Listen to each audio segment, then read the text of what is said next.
Hello everybody, welcome to my first writing stream. I've been doing this since May 2020. I've been a cam streamer of mainly focusing on video games, both retro and modern, but today's my first writing focused stream.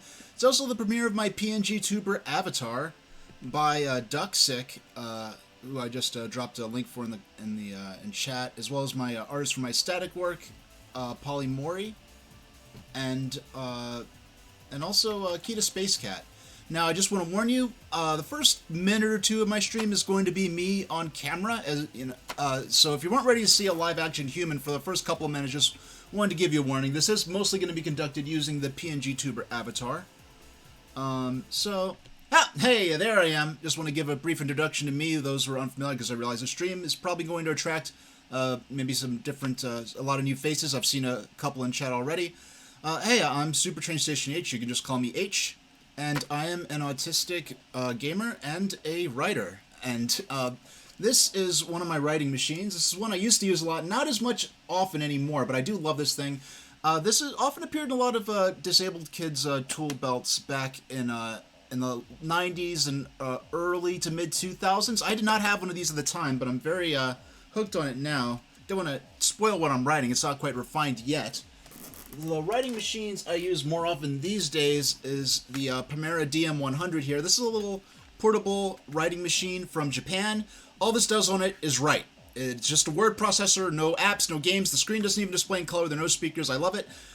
This is sort of my one. This is the first one I got. My daily driver Primera these days is this one. Oh, who's that guy right there? Yeah, so this is my daily driver these days. And my avatar I'll be using is right here. Yep, so these were done by Polymori for me, the static artwork, and then my PNG tuber avatar was done by Ducksick over on Fiverr. And I'm being very forward with, with the way I'm doing this.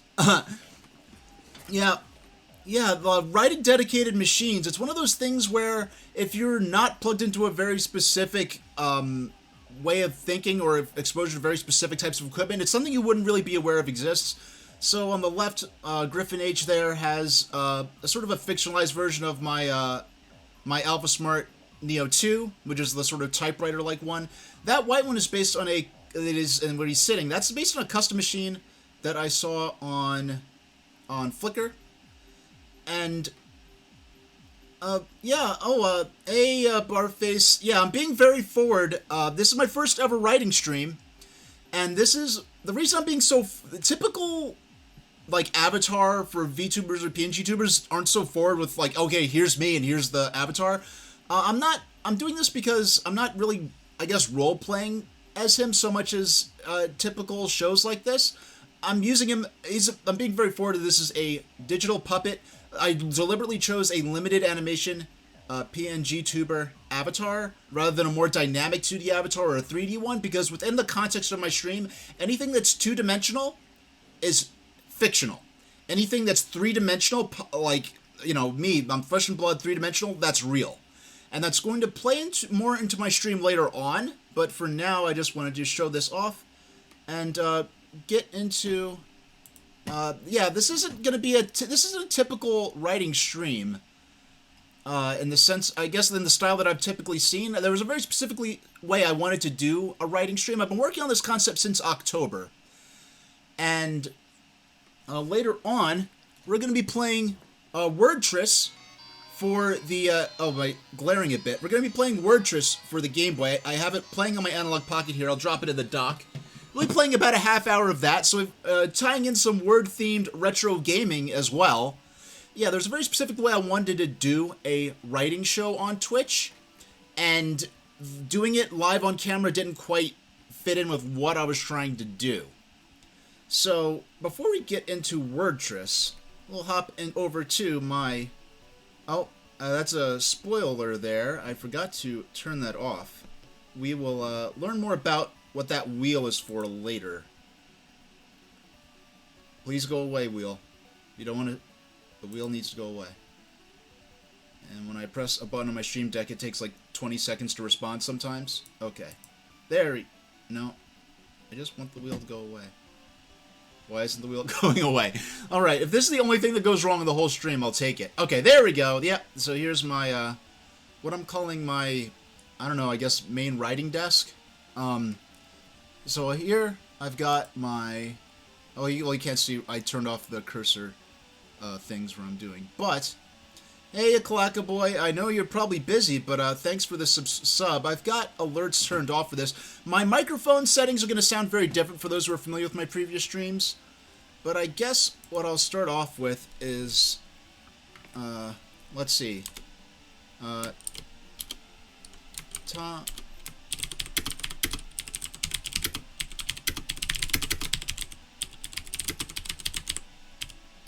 For my writing streams. So top 10 reasons I'm using a PNG tuber avatar for my writing streams. And PNG tubers in all caps. I've seen it rendered in several styles. But, okay, let me... Alright, I'm on the spot now, because now I'm actually have to deliver on this live. Okay, so I need 10 reasons. I know a few of them already. I'm not quite sure where I'm going to place them. So, now what I need to do... Now I need to do this very... I need to go into... I need to set there. Okay. So now, when I go... No! Why is it doing... It should not be doing that. Hold on. Why is it... Why did it revert to this? Okay. I need to go to this. Okay, that... Okay, so we're doing good so far. Now I need to go to this one. And this needs to be set here. So when I go to... Okay. Alright, this is what I want. Alright, so pretty much what's going on is... Oh, Goofy just walked by you? Oh, I guess say hi to him. Oh, he's probably already gone with the delay. He's probably already gone with the delay I have on this. So what's going on is because I want... I've heard people comment positively on the sounds of my mechanical keyboard, which I actually got specifically for writing back before... mechanical keyboards became sort of an upscale thing that people were going out of their way to find.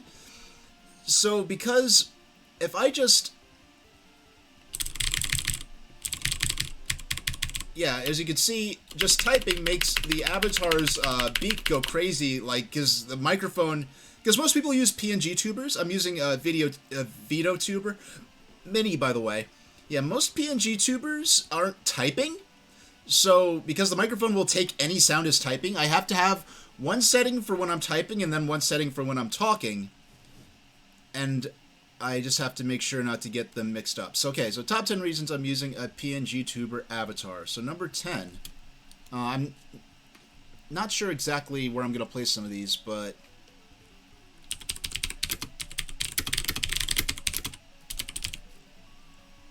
Yeah, so number 10 seemed like it might be fun. Okay.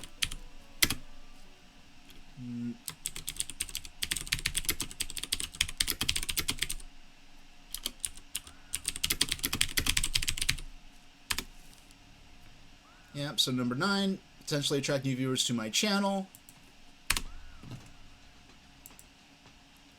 And, yep. Yeah, so, you know, things like subs or Ko-fi donations, not at all necessary, but deeply appreciated, of course. And, wait, so we go to, no, 8,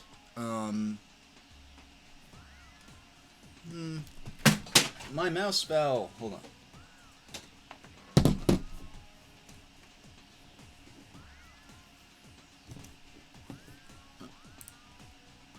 Okay.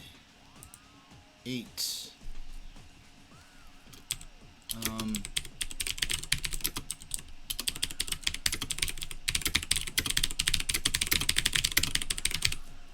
Potentially might attract people from outside the writing scene.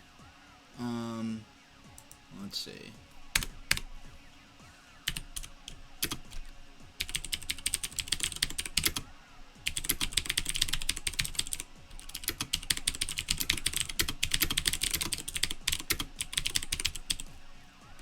Yeah, I'm only using this avatar for streams related to writing, so it's a good way to differentiate my writing stuff from my non-writing stuff. And So 6. Now this one's pretty important.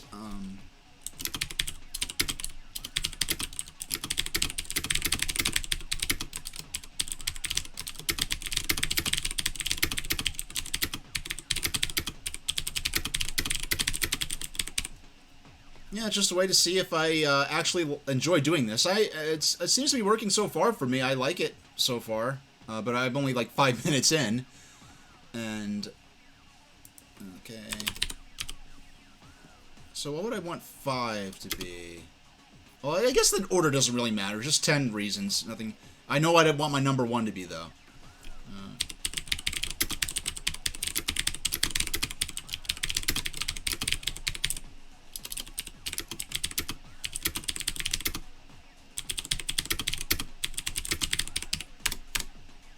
Alright, Kalaka Boy, have fun over there where you're at. Yeah, the character... my voice cracked a bit. Yeah, the Griffin character fits the branding I've employed on other sites. If you've checked out my my FA, !FA command, if you want to check that out. 4. Oh yeah, this is... Yeah, I know, okay.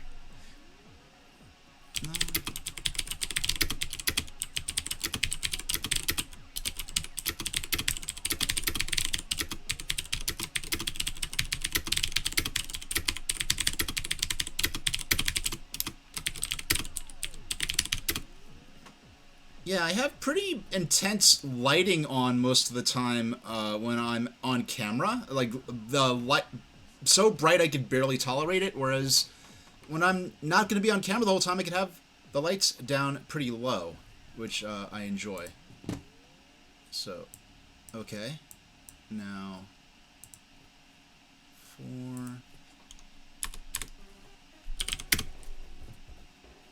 Oh yeah, I know a good one. Speaking of lighting in my face cam.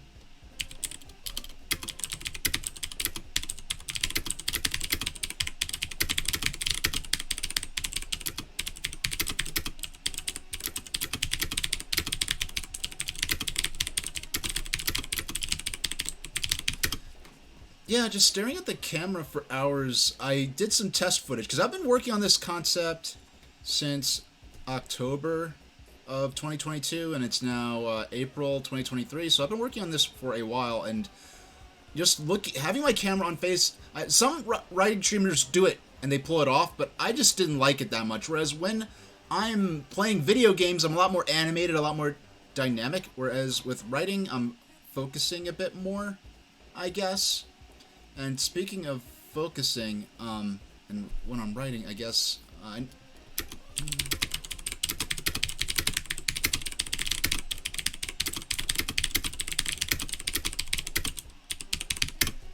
yeah, the faces when I'd be really excited and animated about my writing would probably be even worse.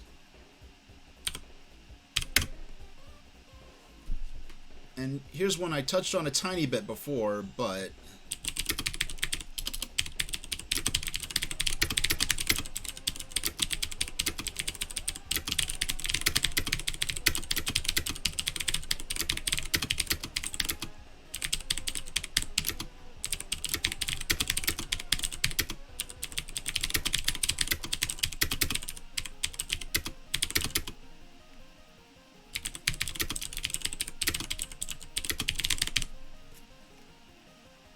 yeah...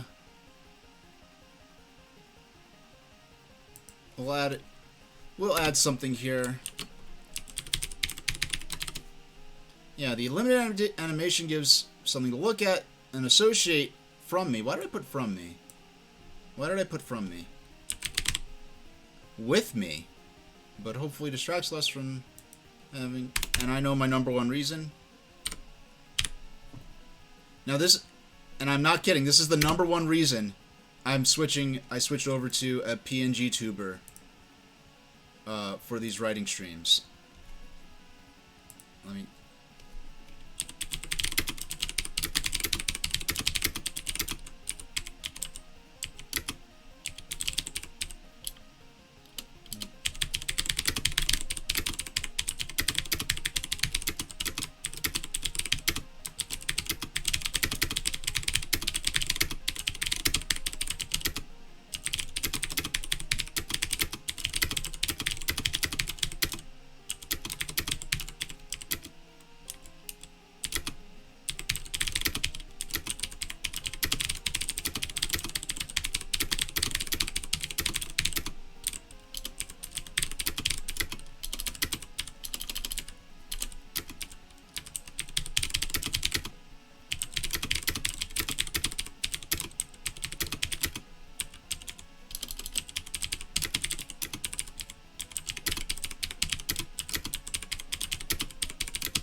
Yeah, the main reason I decided to go with this and hire Duckstick to make this avatar for me is because typing makes my webcam jiggle. It's only a matter of millimeters. It's something I never noticed until I was doing these writing streams.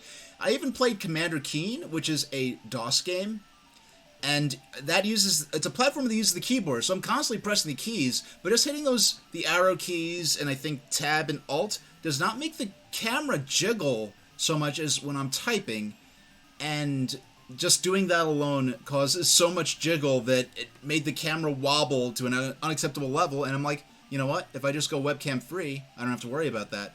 And plus, not using a more dynamically animated avatar like a 3D one that does use a webcam, that would suffer from the same problem as this, ironically. No.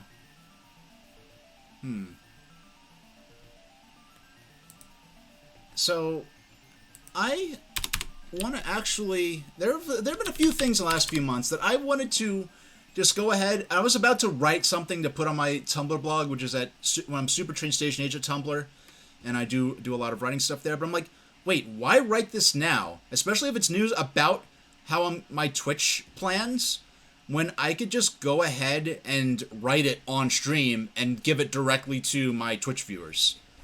So here's a bit of news about my Analog Pocket. That's the Game Boy-like device that lets me play Game Boy cartridges. So here's a bit of news about some policies about how I'm going to be playing my games in the future. Or certain games. Not as few as possible, but you'll see what I'm getting at. Alright, here we go.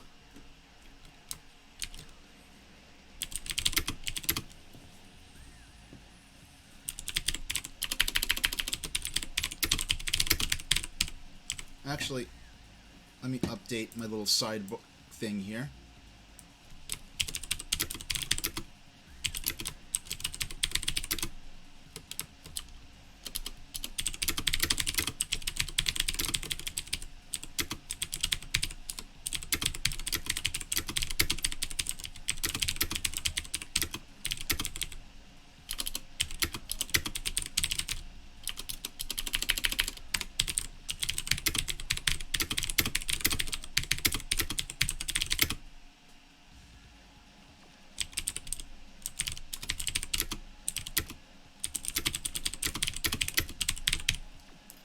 Alright, so that is a little overview of what I'll be getting at.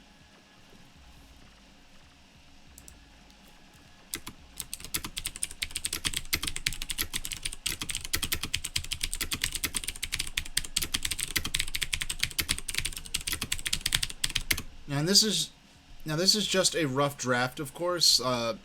To really finalize it, I'm gonna have to go over several passes, but this is just getting it out, getting it down, and then later on I'll maybe post a more refined version over on my Tumblr blog.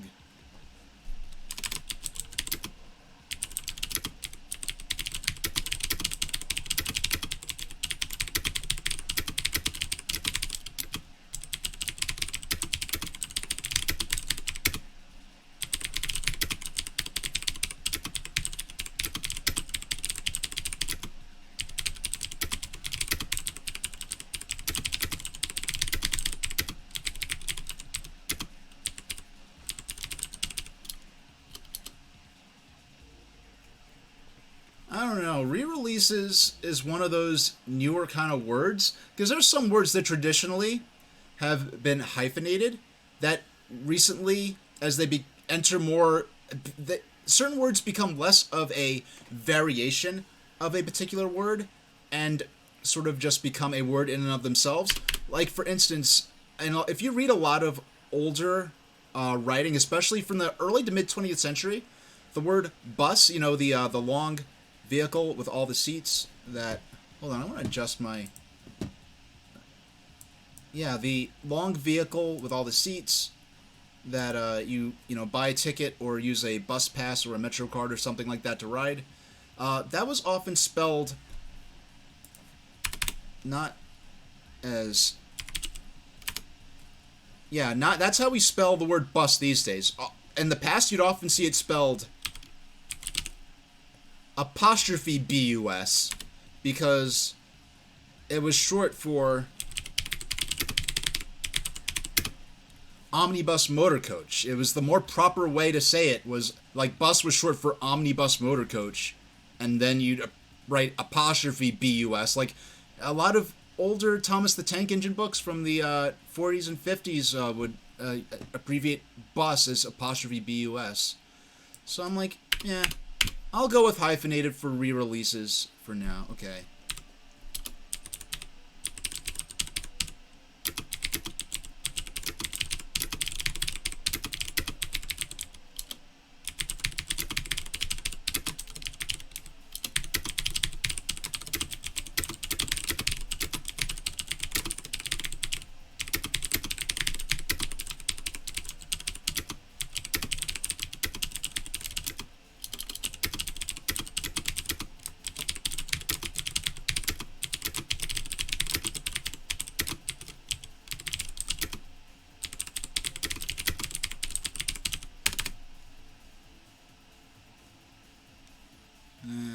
Yeah, it looks okay.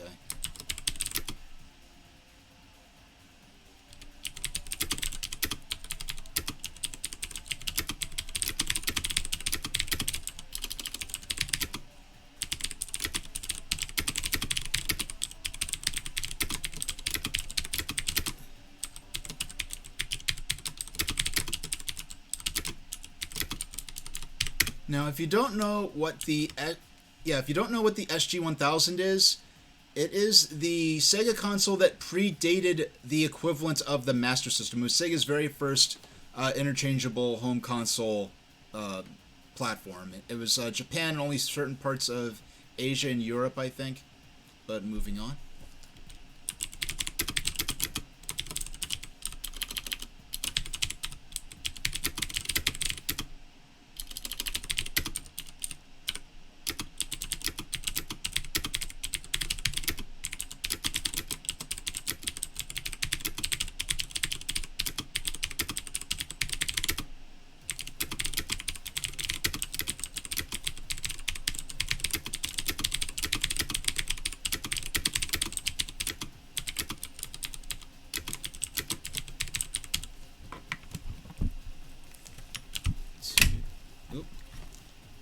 Reposition my key. There we go. I just repositioned my keyboard a bit. It's a slightly closer to the microphone, so hopefully it doesn't blast anyone's ears out. But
Oh, and by the way, I do have a stream planned specifically covering the price inflation in the retro gaming market.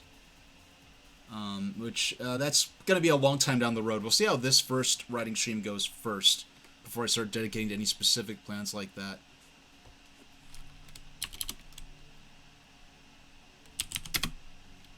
Nah, we'll keep going.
Okay, how do I not make this start sound?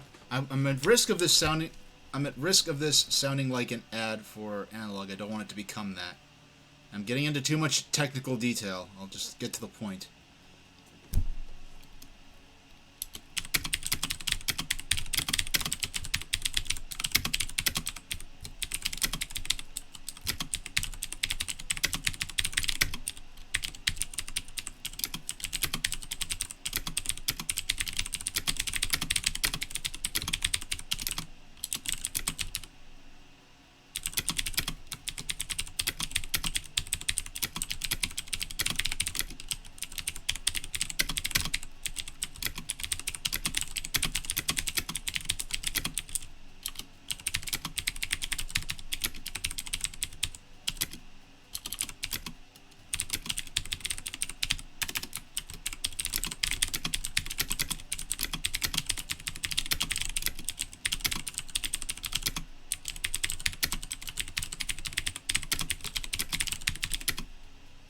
And I am writing this as though it just happened.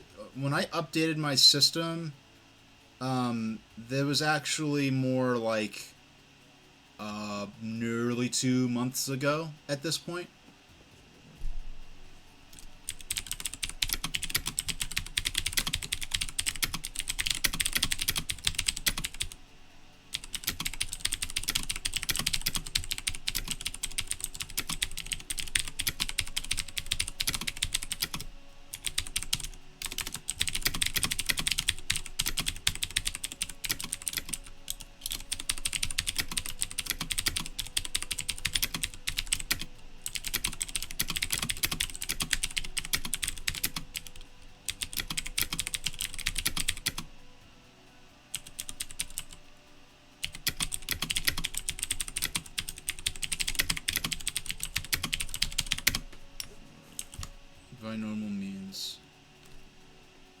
Okay.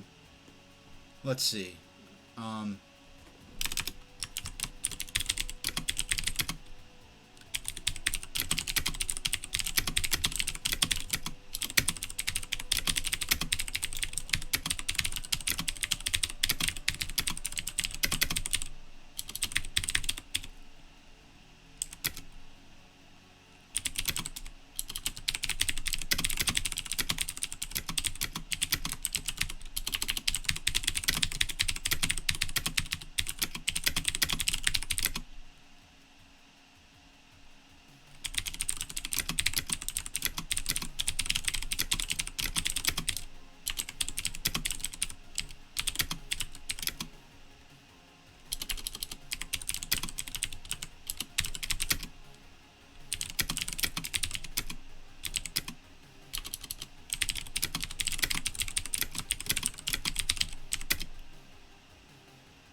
Alright, so let's look through this real quick. Okay.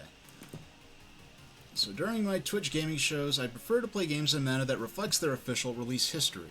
That means original game systems and physical copies of games when possible, and barring that, original cartridges played on aftermarket modern clone hardware, and barring that, official re-releases of those games included in officially licensed mini-consoles such as the NES Classic Edition, or digital re-releases on modern systems such as the Virtual Console or Nintendo Switch Online's retro game libraries. I don't know, those are both... Virtual Console is a very Nintendo-specific thing. We could change that to...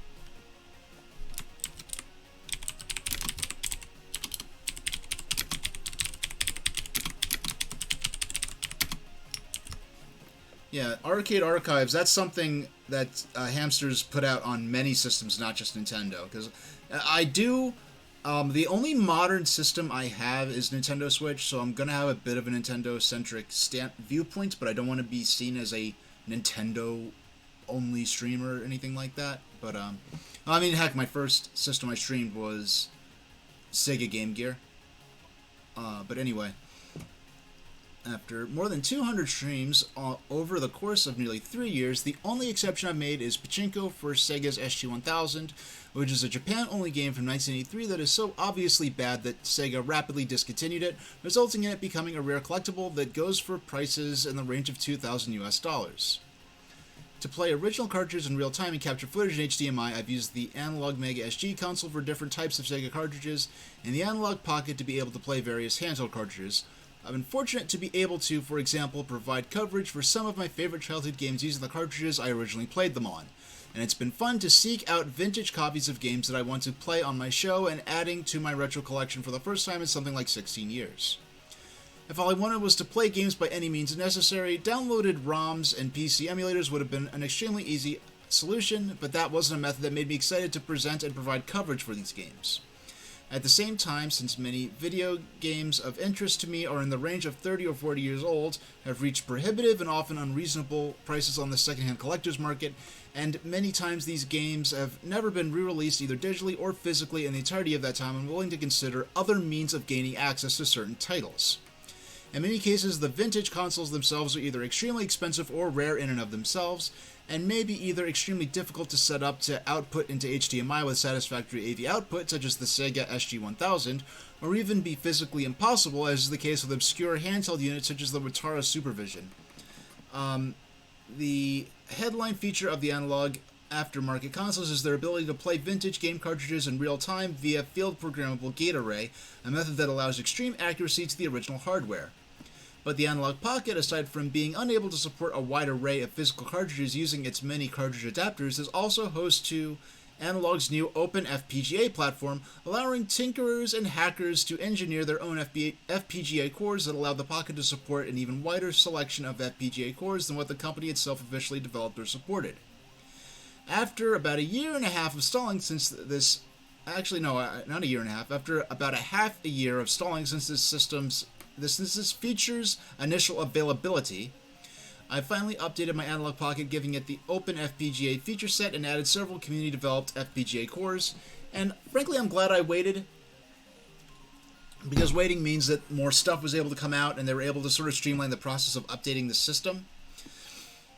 Some of the consoles supported are extremely rare and extremely old. I'll drop an example right here: the Fairchild Channel F, or the I think there's a Fairchild Channel F core, and a RCA Studio 2. Yeah, did you know that RCA made a cartridge-based video game system? And even if I had them, would not be possible to stream to my capture equipment by normal means.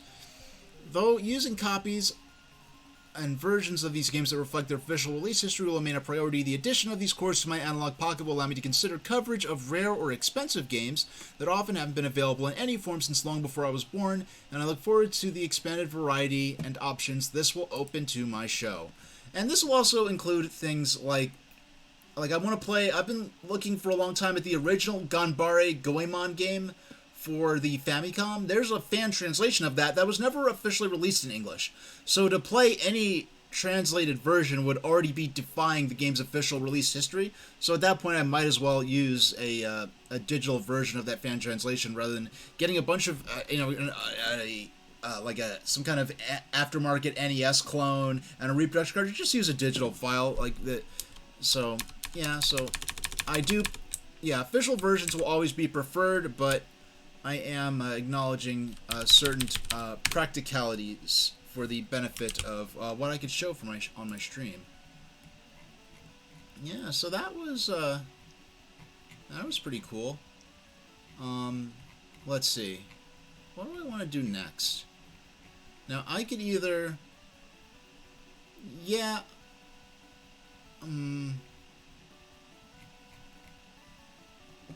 okay, I know what I want to do next. Let's play Wordtress for a little while. We'll clear my little sort of side deck here. We'll play Wordtress for 30 minutes. And I've plugged this game in, but I've never actually played it before. And for this part, I need to go into VideoTuber Mini.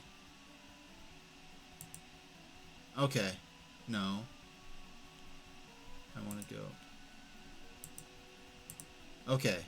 So. Okay, now I don't have to hold the button to talk. For it to have the avatar talk. And now. So I need to go into. I'm looking at my stream deck. I have a very complicated setup to operate all this. Excuse me. And I go into here. Yes. And Wordtress. Here we go, Wordtress. Let me grab my gamepad.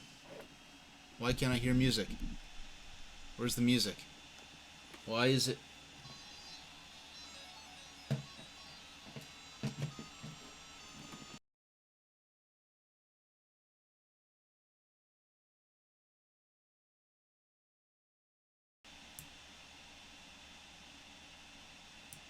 Okay, and now, come on, show up. Show up. Just show up. There we go, we did it. Alright. Never before I've had few experiences where, yeah, that was pretty sweet, actually. I've had few experiences where live troubleshooting went so smoothly for something so seriously going wrong. But, so this game, you might have heard of this before. This is an official variant of Tetris.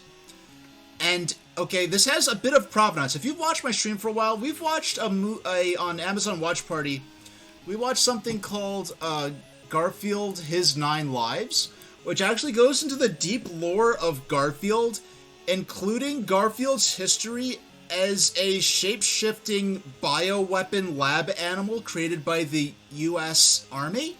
And I'm not kidding. This is an official Garfield, special. This is not something that was, made up as a fan work or anything like that. So, but anyway, so the music for that was done by a musician called Ed Bogas, who did a lot of music. I knew of his work from...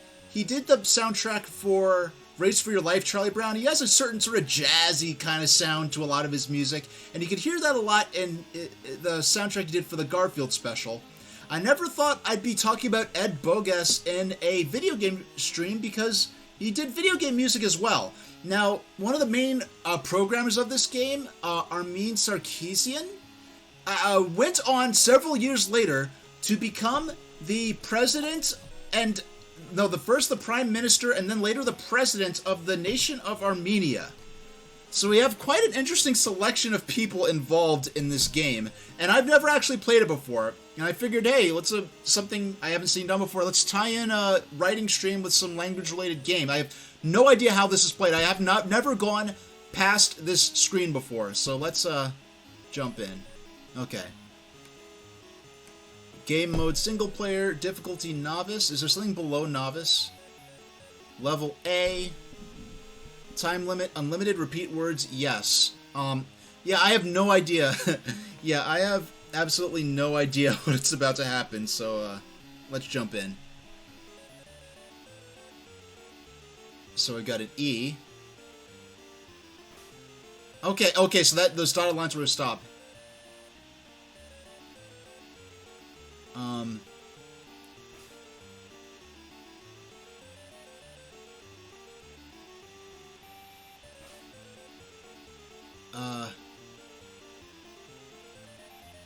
No, I could have done core. I have C-O-R-E. Oh, rocks counts. Okay. So, E. No, I could have put the G. I'm just gonna.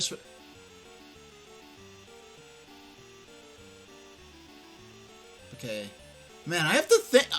This is my brain. I feel the physical sensation of my. Okay, I can spell leg here. Yeah, I feel the physical sensation of my brain thinking in ways it hasn't before. TF, unfortunately, is not going to be a word it recognizes, but, okay. Oh, if I put F-L... A...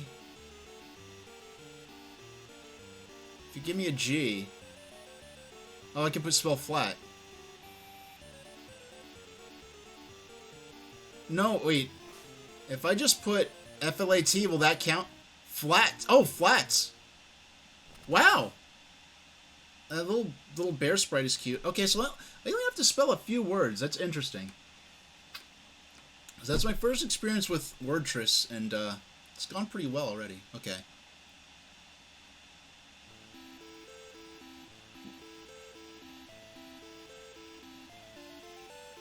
Okay.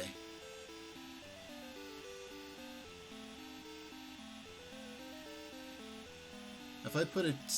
I'm gonna hoping for... Yeah, this is kind of cool. Wait, I could spell up and down, too. Oh, okay. Alright, so when you put letters on... I never even thought of putting letters on top of each other. Okay, now I see why the...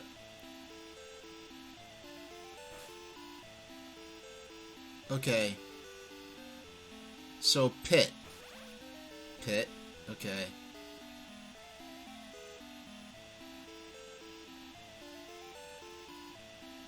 I don't know what I'm gonna do with this M. So, will this turn into a G? Oh, it's a random letter.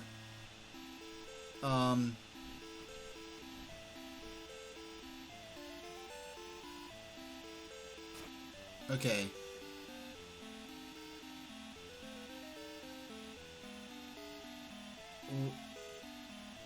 Oh man. S? Can I? Oh, some. Okay, that's a word right there. I was trying to think. I was thinking too hard. I was trying to spell muscle.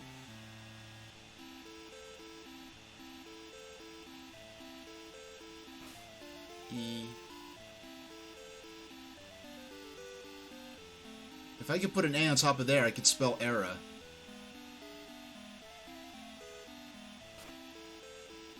Oh, a bomb.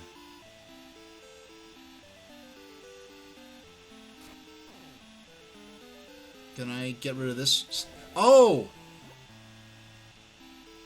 What? So is reaching the bottom how you game over?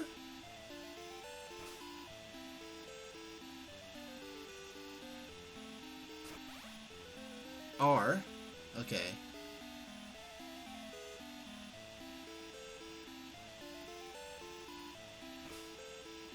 And it's funny because this game has not been re-released in any form since this originally came out back in the early 90s.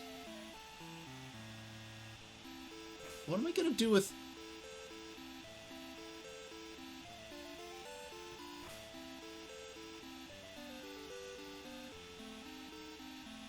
Oh, I can spell T here.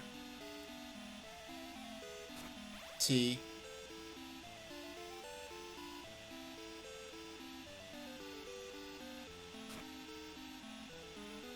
Sig? No.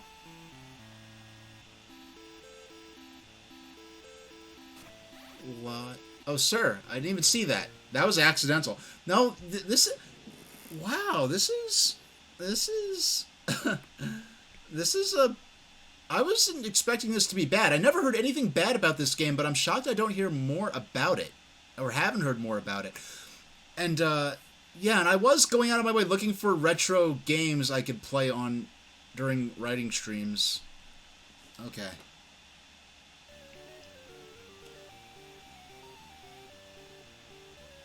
What is this selection of letters? Is this what I had?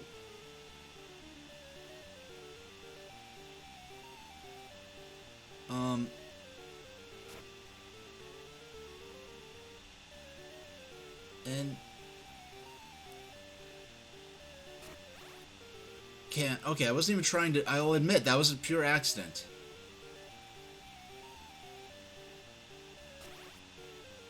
Done. D-U-N is counts. Okay. Liz.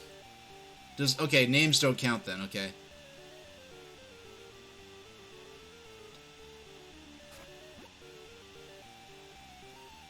I don't know. What is this going to be? Okay. I'm trying to spell lizard over there. Okay. What is sometimes random selections of letters come up that I don't know why they even work. Lazy A.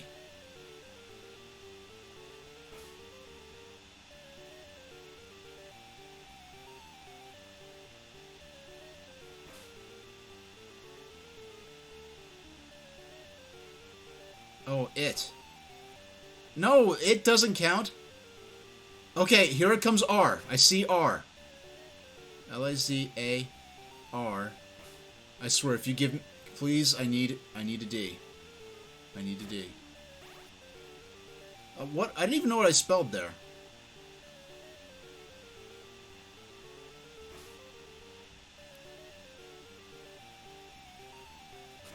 I'm kind of backed into a corner. There's nothing I can do.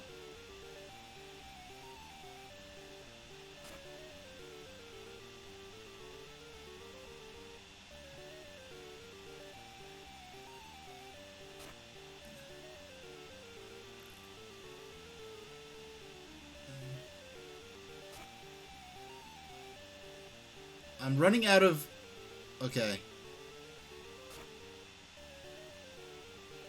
Okay, now I'm gonna have to start getting creative with the... Why? What is... I don't even know what I spelled there. But I could spell list. Sack. S-A-C... Oh! Wow, okay. I got a combo and didn't even intend to. Man, if I got... Oh, Aria! Okay, because thank you, Almondane. I didn't even see that. Yeah. Yeah, I didn't even see that. Okay, this is... I don't know, this is making me think harder. Like, I feel like the physical sensation of thinking is such a peculiar thing, but this is making me feel parts of my mind activating. Like the physical sensation within my skull, like between my ears and behind my eyes, trigger feelings that I haven't felt in a long time. It's interesting. Okay, so this is... Okay, list the composer? No, it won't give me list. Okay.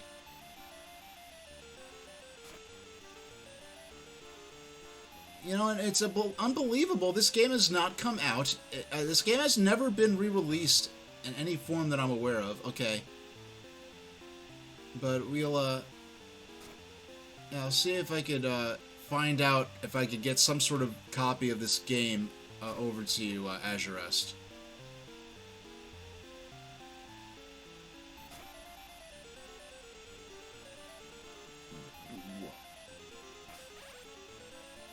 Two! Oh, two! Like, oh my goodness.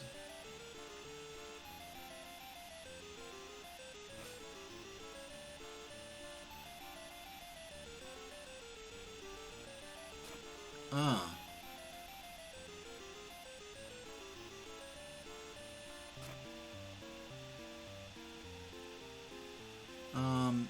Yeah, I'm not doing that good at the, you know, this game is so fast paced and yet so slow. Okay, so at that point they just stack. Okay. I didn't know if, oh no.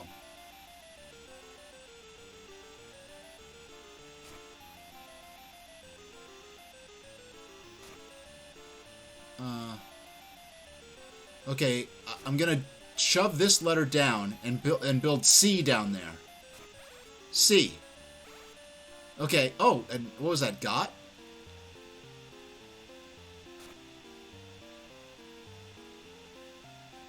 D-S-E-R.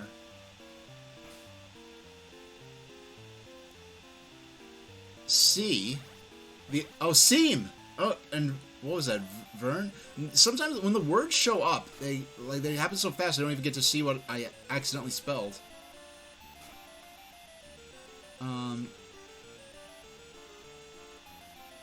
V-E-R. I want a Y. If I want a Y over there, I can spell very.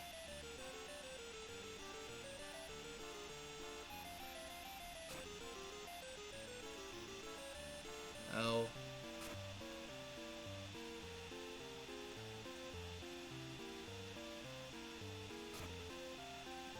L-A.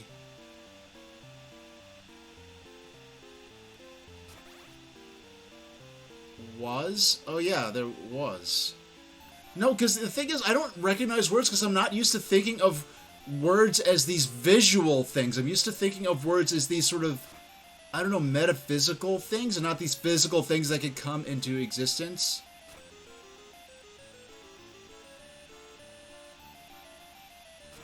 Okay.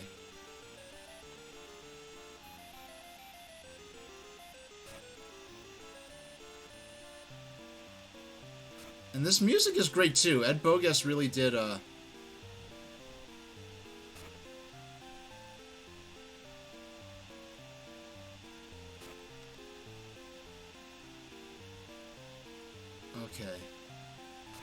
Now I wonder if it's dropping certain letters to try to... I wonder if these letters are truly random, or if they'll drop certain letters with the intention of me potentially forming certain combos with them. Slid. Okay.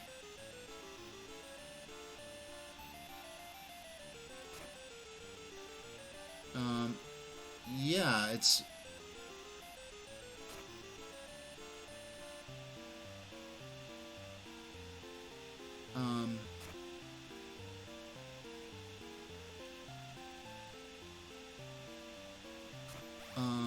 Over. There we go. I'll pretend that was on purpose. No, no, I was about to spell on, and when I realized there was a word there, I kind of panicked and overshot.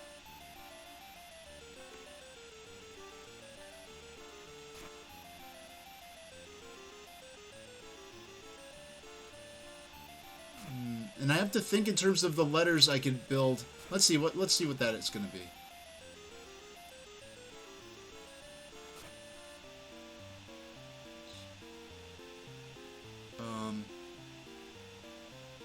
Noel.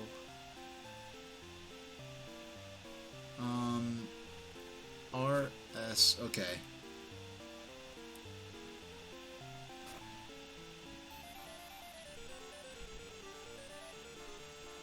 Yeah, this is so interesting because I'm like not doing this wrong. Oh, that was a good word. Like that. Yeah, it's interesting because if I was choking to that extent in Tetris, I would have died very quickly. But I was choking for a long time, but was able to continue playing, which is interesting. Yeah, this. Yeah, like Tetris is a puzzle game, and this game makes me think more than Tetris. But I guess, this is so fascinating. It's such a shame that this game has had no re-releases, and I do know they had to license the Tetris name to call this Word Tris, but if they just called this like word party or something random like that and did not have to pay for the Tetris licensing, they could have re-released this as many times as they wanted on other systems. I don't think this company exists in this form anymore. Like, who do the rights to this game fall to? And could they bypass the Tetris branding to release this on their own? Because in terms of the actual gameplay, this would not require any trademark or patents that are held by the Tetris company.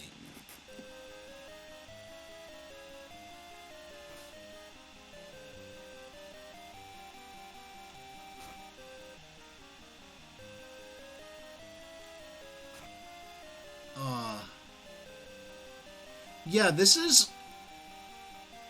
Yeah, they went on now. I. Okay, there's my. Wow! I'm shocked. Okay, I press pause, but they don't take away the blocks. Like, that's awful trusting of the developers. Like, as most puzzle games, when you pause, it blanks the playfield, so I can't use that as an opportunity to cheat. But that's not why I paused. I paused to talk for a minute.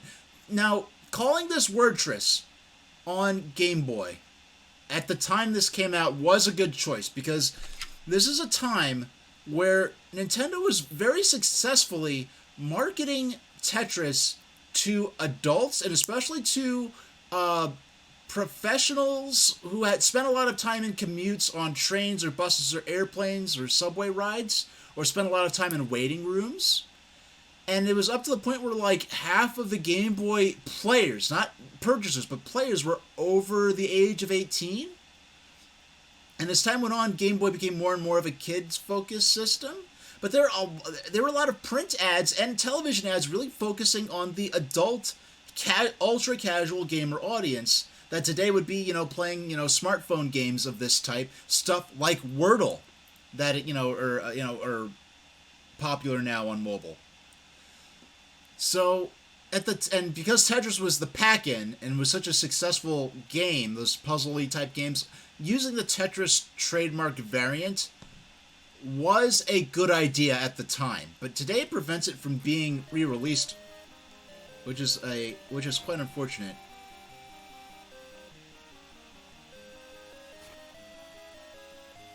I'm trying to see. Okay, that was an accident, but lug. We could spell in. No, in doesn't count. Like,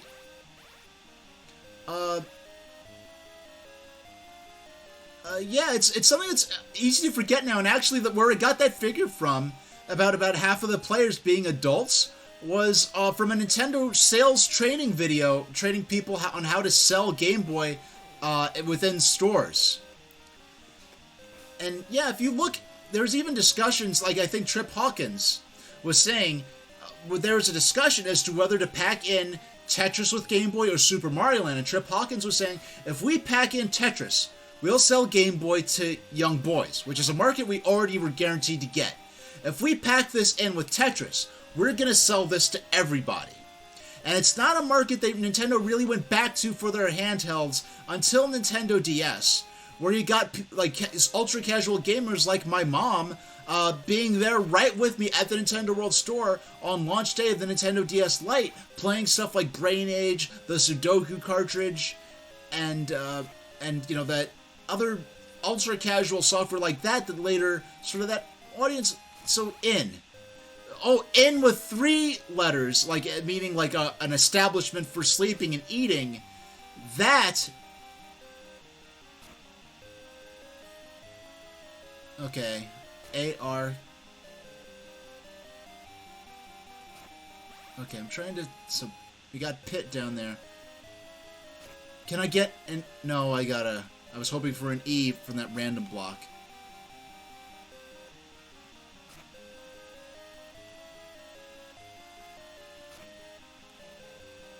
Okay. I'm as excited to go back to writing in 8 minutes as I am to continue playing this game.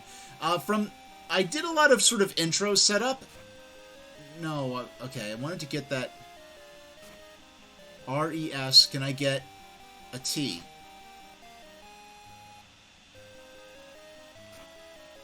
R-E-S.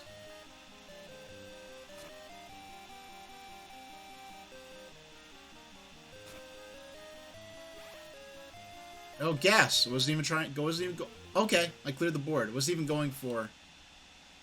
Man, I didn't no idea this funky little bear was be dancing down there in the corner. It's cute. All right. Yeah, and by the way, just to continue, I have no idea how long the stream is going to be. I have no clue quite what the format's going to be. Oh, this is a lot faster. The music's faster and the R-E-S-T. Boom, rest. Gotcha. L. Can I get, if I could get a U, I could spell lunch over there. This is too fast. Oh, I spelled gay and it accepted it. I didn't. We spelled say. Was not going for that, but I'm glad. Hey, Tendex, this is my first ever writing stream. I'm using a PNG Tuber avatar for the first time, and I'm sort of combining retro word and writing themed games. Cheery? What was that word I just spelled? And I never played this before, so I'm combining some writing theme or language themed games in with my stream. In about 6 minutes, we're going to go back to writing. The first thing I wrote on stream was actually an update about how I'm going to be using my analog pocket.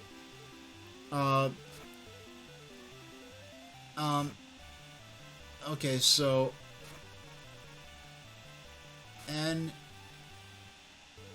this game is amazing, but this stage is so fast. This is too fast, I think. But the thing is, you could choke at this game. If you choke for as long as I have in Tetris, you'd already be dead. Whereas with this, yeah, if you in about 6 minutes, you'll see.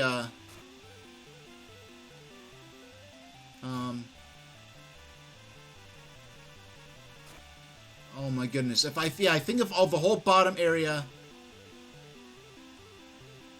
are.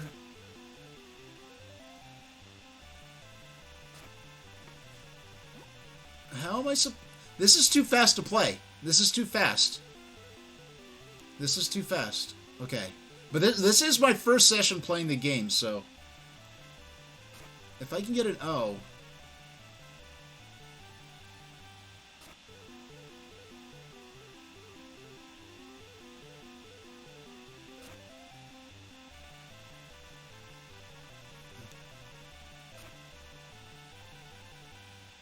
Oh my goodness. Yeah, that's one thing. Like with Tetris, you can figure out what to do with shapes. With letters, you have very limited capability to do anything if you don't get letters.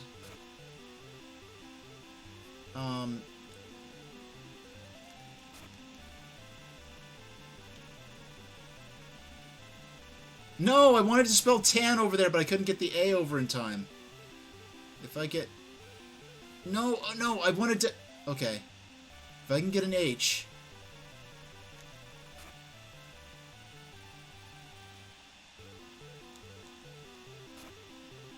I think I could spell tin over there on the left, on the right. Tin.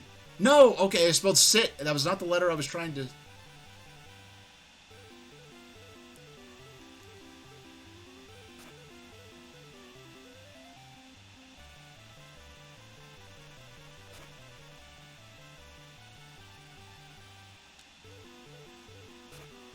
Oh my goodness, please. If I can make this first session go for the entire... Yeah, we're about to probably void out.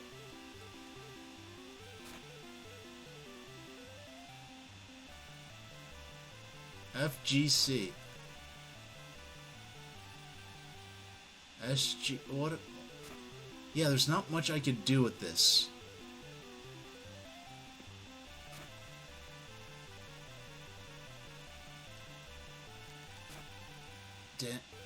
FVC? Like, yeah, we're getting close to zeroing out here.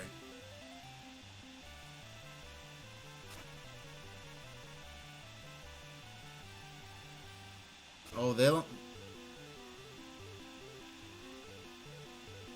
Oh, now they give me the H. This whole time I could have spelled... D... Yeah, okay.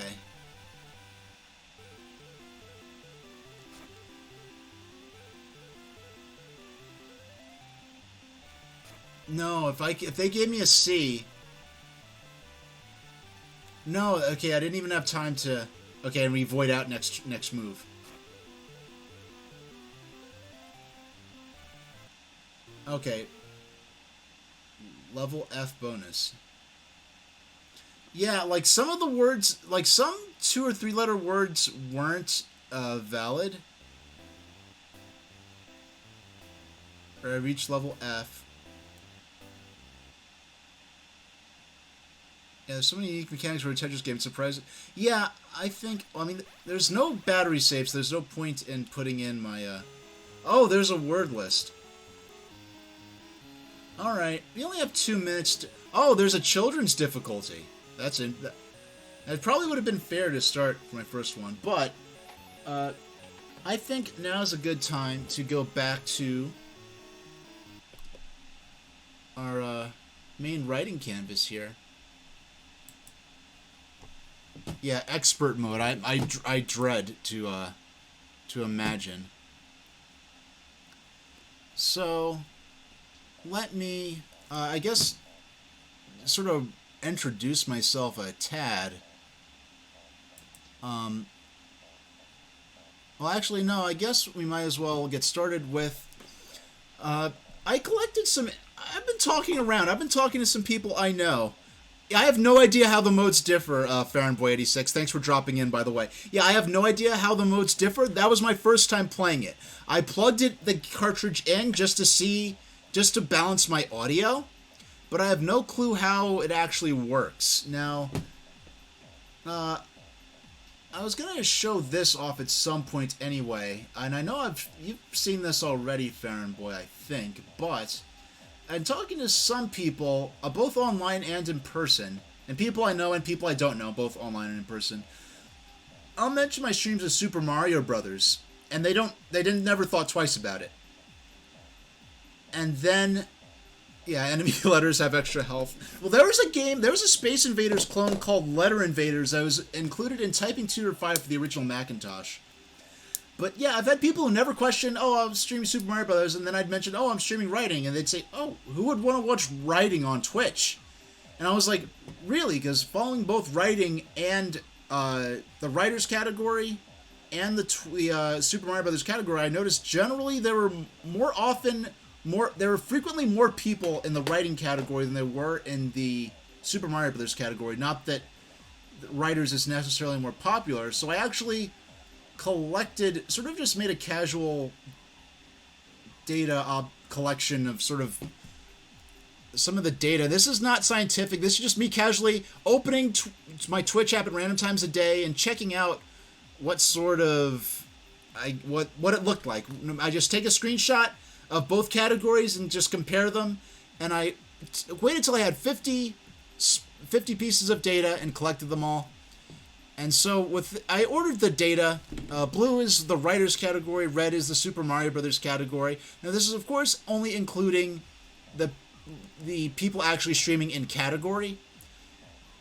So generally they're more, the Super Mario Brothers category had, larger, more viewership. but there are two outlying numbers, this 1,000 and this 1,500 down there, which are gigantic.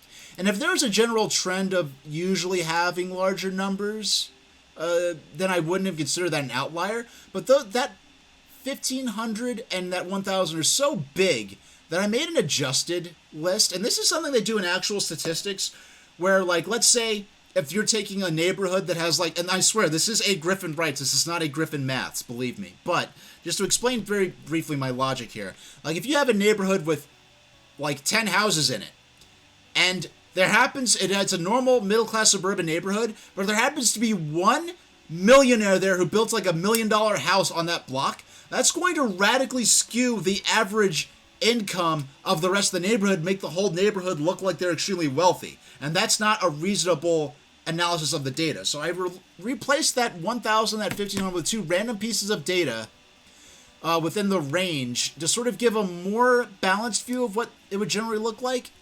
And considering the idea that writers is not even an audio-visual category, it's not even an official category, it's a category for a actual game called Writers that has sort of been co-opted by the writing community on Twitch, which is actually the same way that the retro category got started on Twitch. The retro category was actually used, yeah, and like Farron Boy's saying, that's why a lot of studies look at median instead of mean.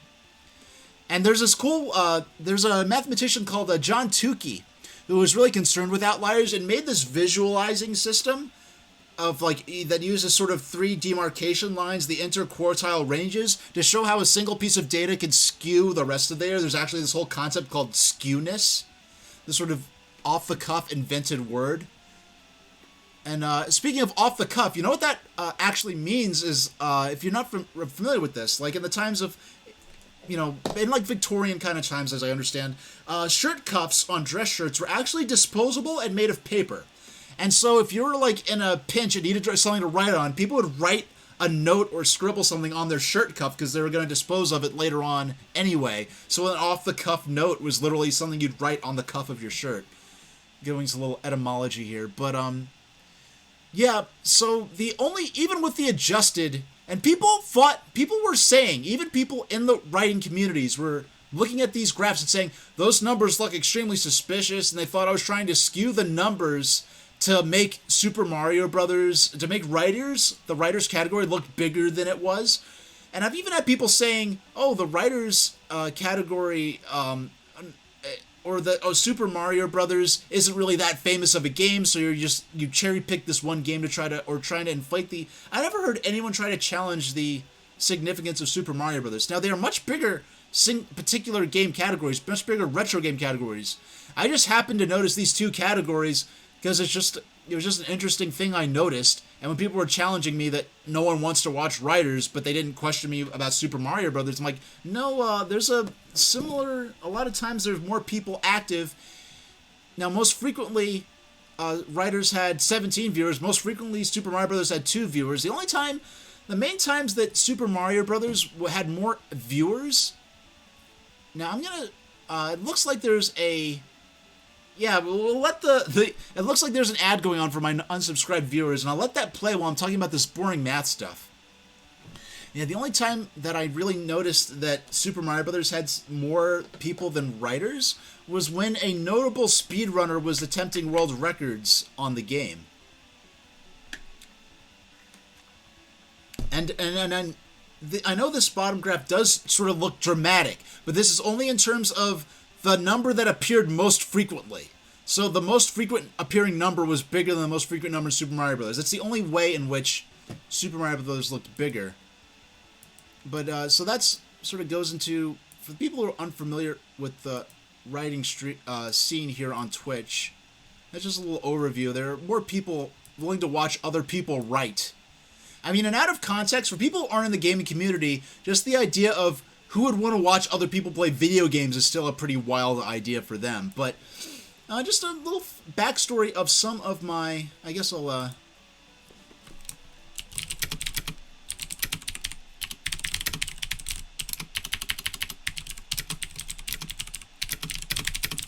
yeah, so I'm very lucky to have this photograph. This is the first computer I ever owned. Now, it's not the first computer I used. The first computer I used was a Apple II. Oh, this Macintosh SE was the first computer I actually had in the house, and yes, that is a little toy dinosaur sitting on top of it. Azurest may not have seen this one in a while, but yeah, those are, look at that. Those are my mom's cookbooks to the left and right of the computer there, and that was all this machine had on it was basically a word processor and a typing tutor, and just a little background on myself. I have dysgraphia, which is a fine motor disability that is named for and mainly impacts my fine motor skills in relation to writing. I can write by hand, but it's very slow to the point where I can't keep up handwriting in a typical classroom environment, especially a pre-computer classroom environment. Yeah, I remember so Farron boy, do you remember a certain dictionary, a certain ye olde dictionary, where the word computer in that dictionary, like the definition of computer as a he who performs computations, and all a dictionary like that, with a globe on top of it. Now, what I love, and yeah, that's little old me. That's little old me, and so that is the first computer I owned, and that computer was just for me to write on and learn to write on to get around some of my handwriting issues, and having no games, having nothing on it except writing, that computer, I just typed and write, and I just would keep writing and writing and writing in that little thing. I'm very glad I have that. Now, it's funny, now having this particular computer, now this computer was still supported on, I mean, this photograph can make it look like it was from 1985. It was more like 1995, so I'm not quite as old as this picture may make it seem out of context. I don't know what I'm doing with that, holding that magnet there. I need to make sure I don't hold that too close to the floppy disk drive. Now here's a writing machine that I used a little more recently. Now this is on the Bluebell Railway. For a while, I experimented with using a tablet with a Bluetooth keyboard that attached to it made it like a little laptop. And I written novel-length manuscripts on laptops, and you know about some of the dedicated writing-only equipment I use nowadays. And one thing I'll hear a lot is, why don't you just use a tablet and a keyboard instead of just the pretentious gimmick of just this writing-only artsy-fartsy machine? And it's like, I've written, and I know a lot of the appeal of that is the distraction-free aspect of it. It's like, oh, just turn off the Wi-Fi. And it's like, it's not just, the distraction-free thing is nice, but having, if it was just the fact that you could do things on it other than writing, it's easy to turn off the Wi-Fi. And on the Bluebell Railway, I didn't have Wi-Fi. And that being said, writing on board a steam hauled train was really awesome. But they're writing with a tablet. One of the main problems is that the interface has to assume, of the word processor, has to assume that the operator does not have a keyboard. So the interface is based around using the touchscreen still, and it's very clunky. It's not as very elegant or efficient. Now, this is the PC I use for a lot of my writing, and that's actually the keyboard I'm using now. It's attached to my streaming PC instead of my writing PC. I got this computer, this is what I call the typewriter. I just, no internet, I just have a word processor on here and a dictionary app. And I do a lot of my writing when I'm sitting at a desk on this thing. Now, because I'm on the go so much, I use my portable writing machines a lot more often. And there's a closer up view of, now if you're, that pin there, that Be Yourself pin, that was actually, that's from Moth Monarch. Excuse me, I accidentally scrolled down. I did not mean to do that. Yeah, so that's the keyboard I'm using. I got myself this was by WASD, the keyboard company. The color combination was custom. These are MX Cherry Blues, I believe. I'm not enough of a sophisticate to know based on touch.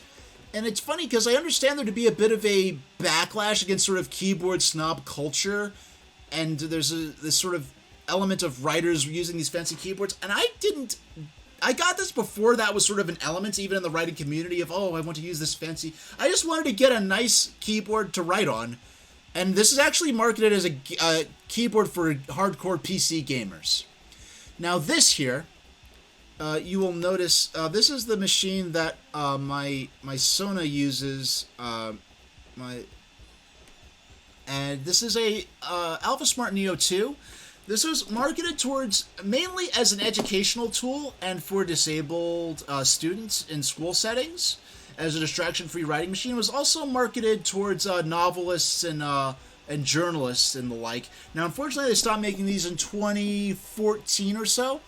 The amazing thing about this machine is it basically uses the technology of a child's toy laptop. It uses a dot matrix screen, and you just type on it, and how you transfer the text is ingenious, because it basically transfers the text via USB. You plug this into any computer, any smartphone, any device that uses a USB keyboard, or can accept one. You plug it in, the device sees it as a keyboard, you press send, and it sends the contents of the document, player piano style, into I did not mean to do that. Yeah, it sends the contents of the document, player piano style, into the writing machine, so you can use it on a brand new smartphone, a brand new computer, this device that's been obsolete for years. There's a hardcore community of people dedicated to refurbishing and finding solutions to keep these things running. When I got mine, it was like $20 used on eBay. Now they go for like $40, $50 plus, as more people came to discover them. Now this is the... Hold on. I need to mess with this a bit. Okay, how do I... Okay, so this is my main portable writing machine I use. This is the Pomera DM100. This is a dedicated writing processor from Japan. If you recognize, there's Inlay, the Black Rabbit of Death from Watership Down, and there is the image of Lord Frith, the god of the rabbits.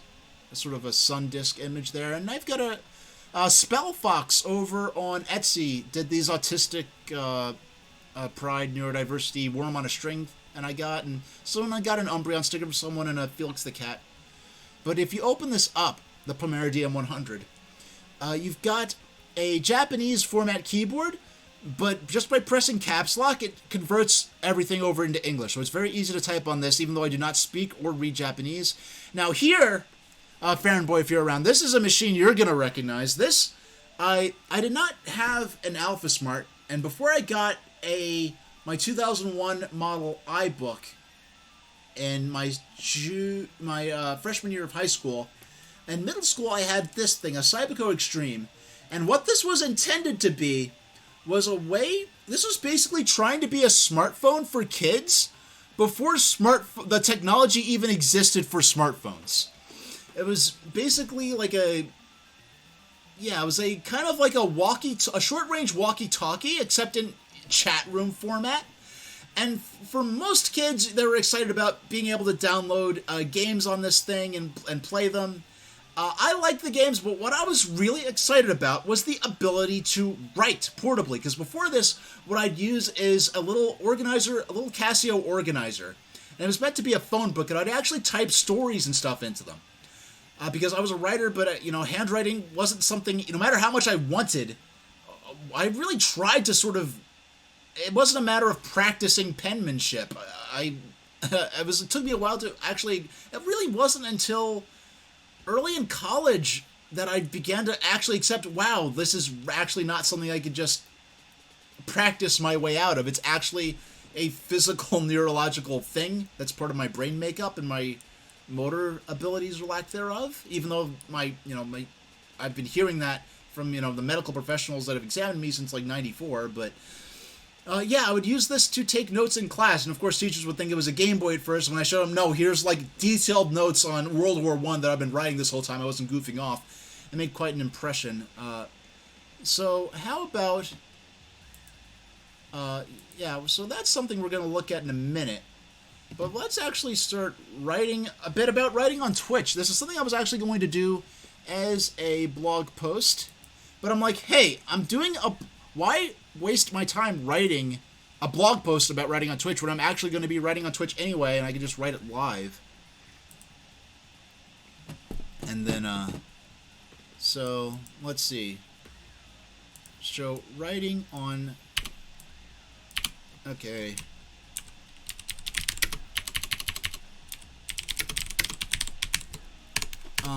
So writing on Twitch, custom tags. Some just a little, some I guess notes for myself more so, and co-opted use of the writer's tag and custom tags. Yeah, custom tags. Now I have to switch back over to. So I have to go to VideoTuber. Okay. So now. Okay, so now I'm back in the mode where I actually have to hold the button to type. Okay. Alright, so custom tags on.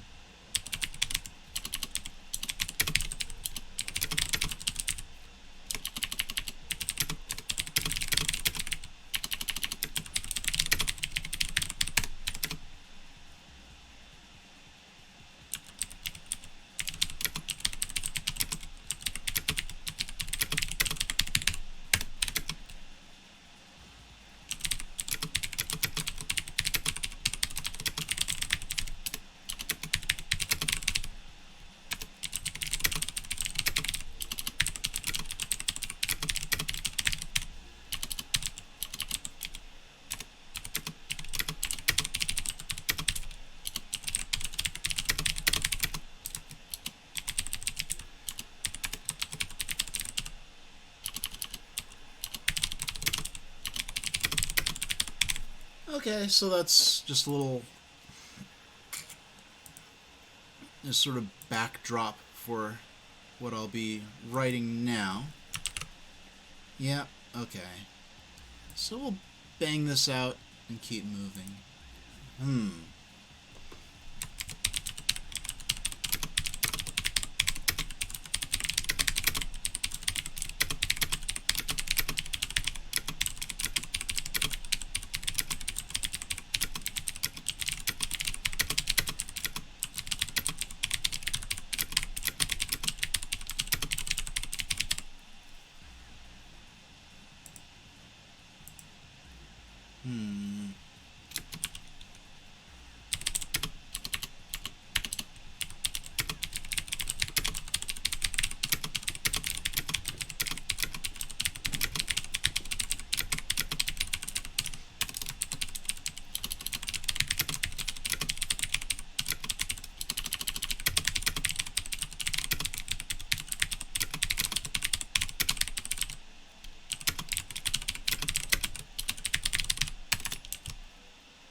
I don't know why the word incredibly, why the spelling just left my head for a second.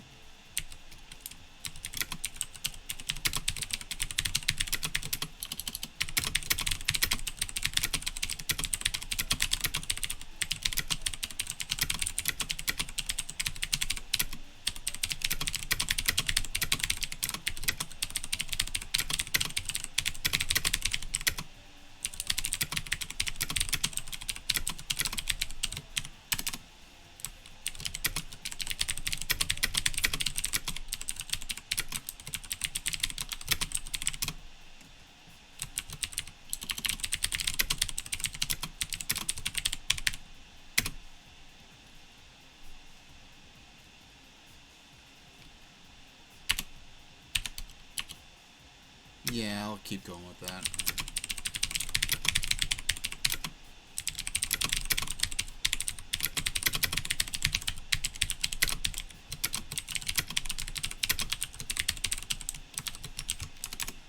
Now I'm just trying to decide how much do...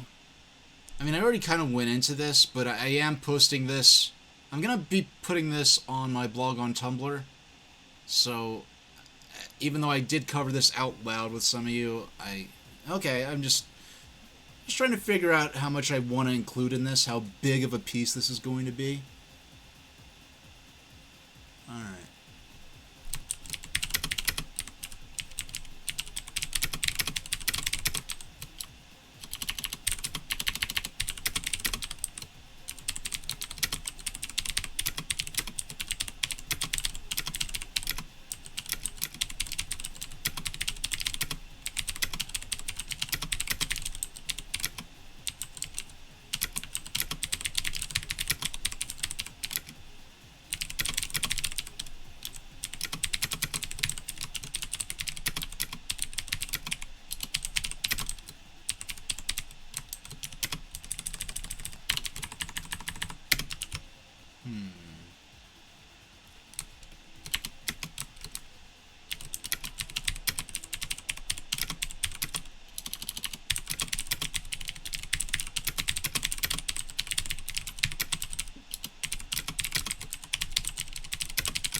Yeah, I'm not sure. Like, Go and backgammon. Like, I don't want to capitalize traditional games that aren't trademarked or anything, but especially with a game like Go, if you don't put, if you don't capitalize it, it looks like the English word go. So, I don't know.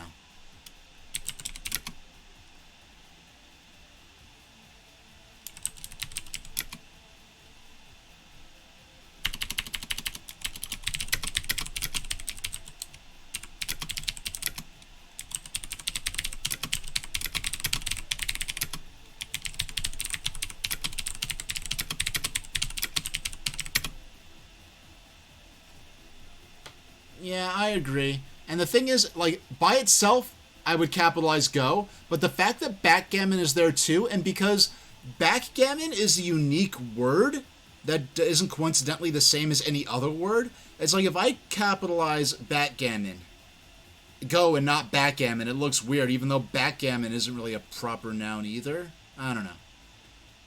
And then I've several books on Go, not to pretend to be a competent Go player. I just like reading about it. I can't actually play it competently. But well, I can make legal move after legal move. That's what as much as I could say about Go. I mean, just the same, I could go to a poker table and fold every single round and say I made legal move after legal move. That doesn't mean I can play poker. Like, but anyway, some books capitalize it, some don't. And which is interesting because some of the books I've read or own about go back to like the mid 20th century, and some of them are pretty much brand new. So, and I haven't really noticed a consensus between if the older ones capitalize or just the newer ones, or it's just a random mix of both. Those games.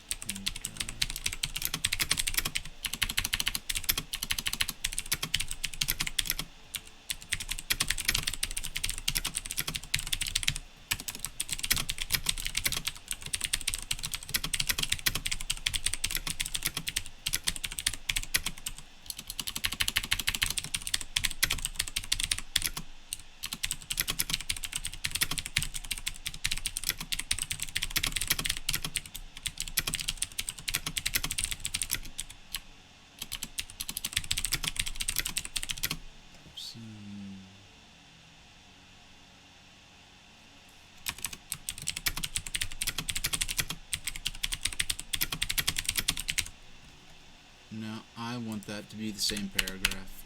It's not a distinct enough thought to warrant being a separate paragraph.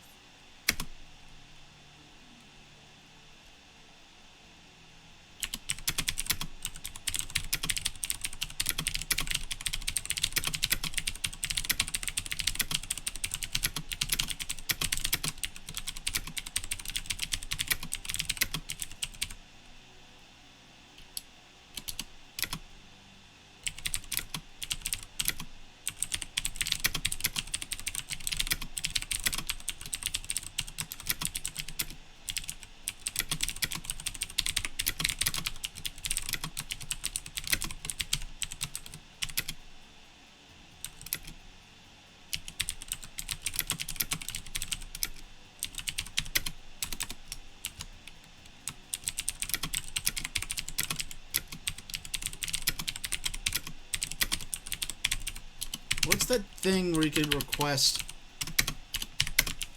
Alright, what's the thing where you can request... I know it's... I have to look at my browser history real quick.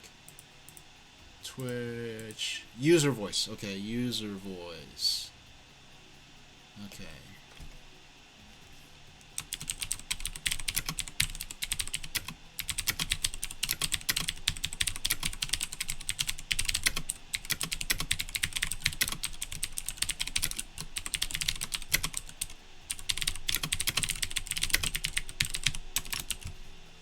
And that's one thing. Now, here's something interesting I didn't really get into with the graphs about Super Mario Brothers category and the writers category. One argument I saw from, well, I had a couple of people both on a Twitch writers Discord specifically, and then another general writing forum, saying that I was specifically trying to use these sort of fudge numbers or skew numbers to validate getting an official category, and I don't really think that's necessary. But then one thing I saw writers, and it was interesting seeing writers argue this, that the numbers for writers were being artificially inflated by the fact that some people do writing for role-playing campaigns and do it under the writers category. So it really shouldn't count towards the numbers under writers. And from my perspective, saying that, how should I put this? Saying that only people writing novels or short stories should count as legitimate additions to the writers category is kind of like, yeah, it's like saying that only people doing art with paint on canvas should count as being legitimate under the art category. It's like, the writers category I think should be for all kinds of writing, because I know I've seen people saying specifically creative writing, but I've seen people write like grant proposals and nonfiction stuff under writers. I mean, heck, I'm writing nonfiction right now. I'm writing a little opinion piece thingy. So, yeah. Okay. So, moving on. No.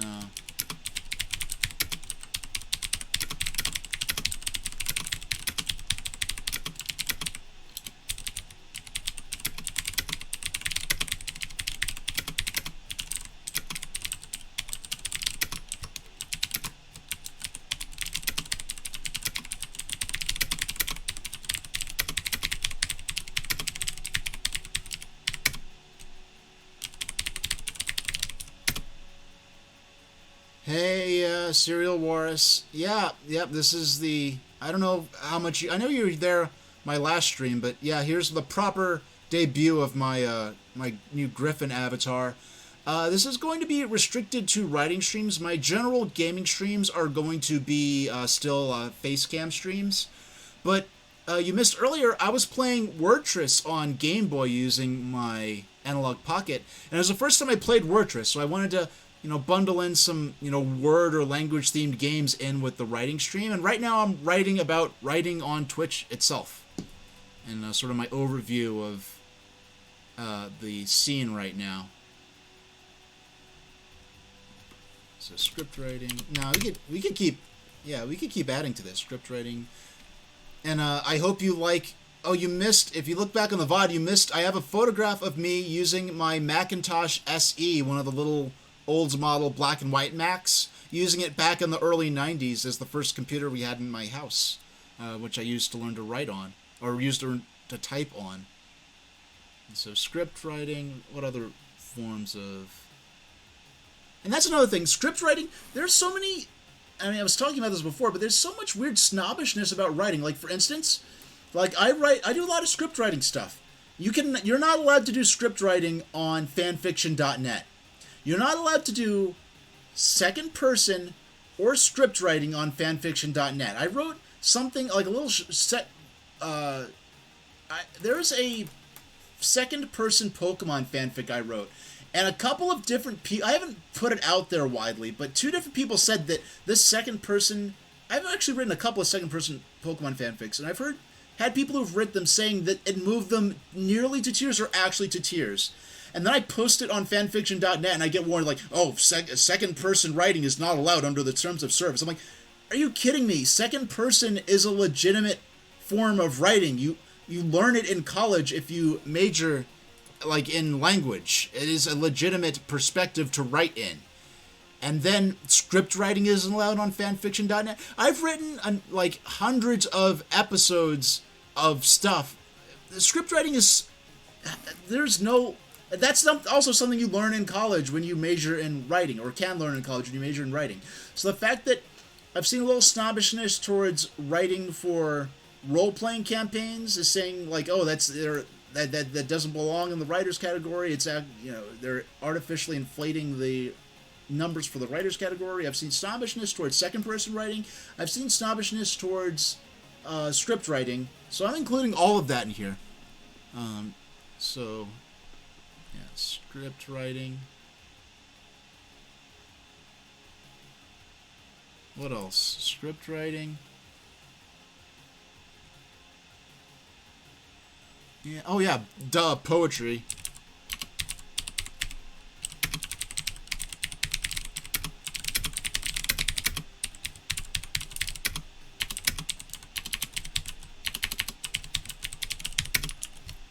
Yeah. Just bundle in all those sort of less obvious forms of writing, other than just, you know, short stories and novel sprints. Actually, no. I'm going to continue this paragraph.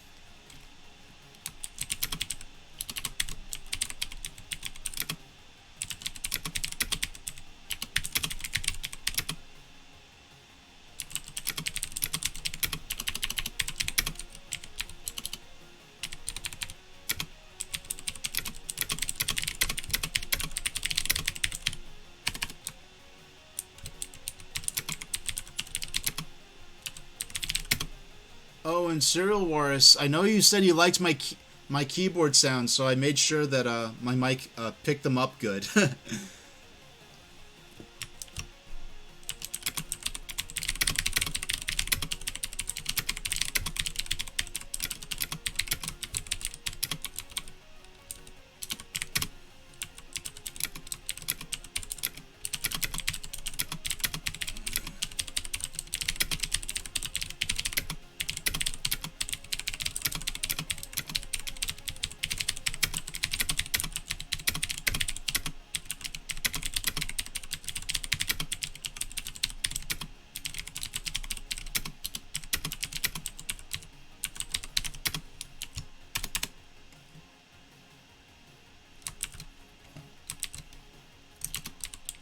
Why is my caps lock? Okay, there we go.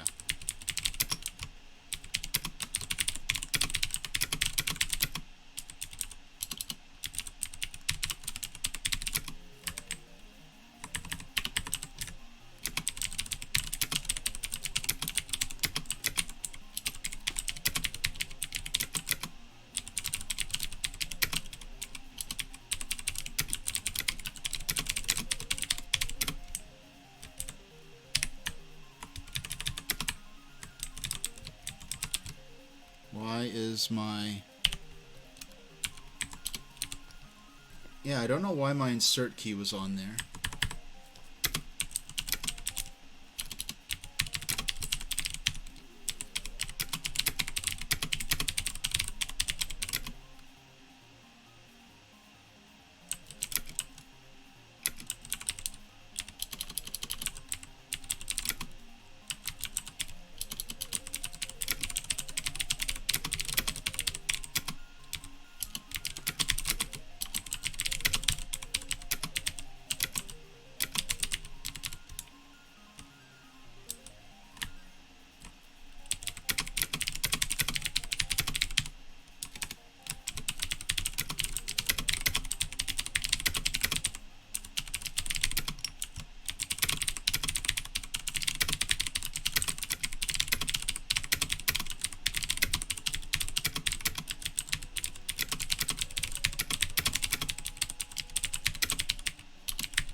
And yeah, I say that fully aware that, I mean, what I'm doing is experimental. Like, this may not even be the way to do what I'm doing.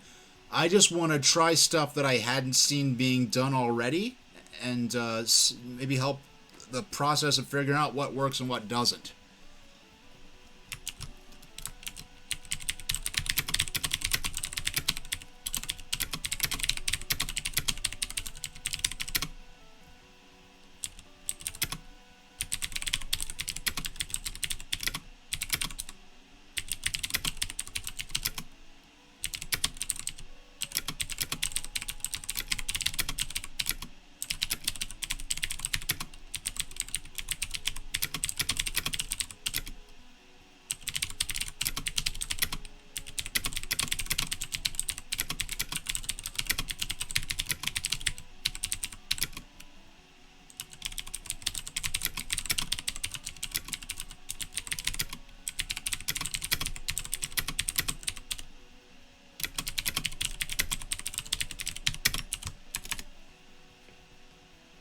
Okay, I'm choosing my words carefully there. I don't want to come off as snobbish. What I mean by that is that not that people, oh, you're using lame equipment or oh, you suck at streaming. It's not nothing like that. What I mean is a lot of the streams are aimed at a lot of the writing streams seem to be aimed at other writers, whereas a lot of the art streams, like what I've seen in art is that a lot of the people watching art are not artists themselves, but in writers, most of the people watching are writers. If that makes sense. So the way people are gonna go about setting up the streams is gonna be just fundamentally different based on that alone. And I guess I'll go into detail and just explain myself right here. Moving forward.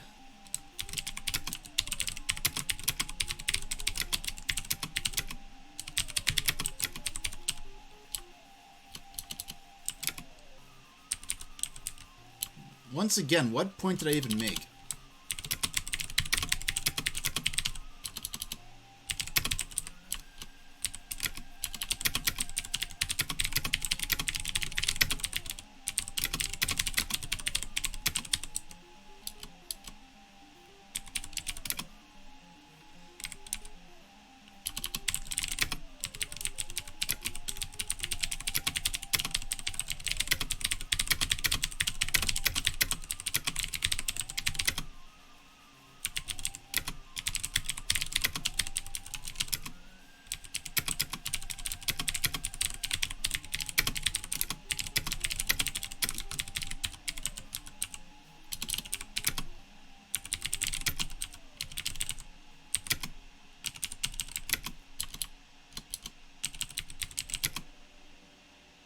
Seminiar. What is this? What is a seminiar? Seminar sessions.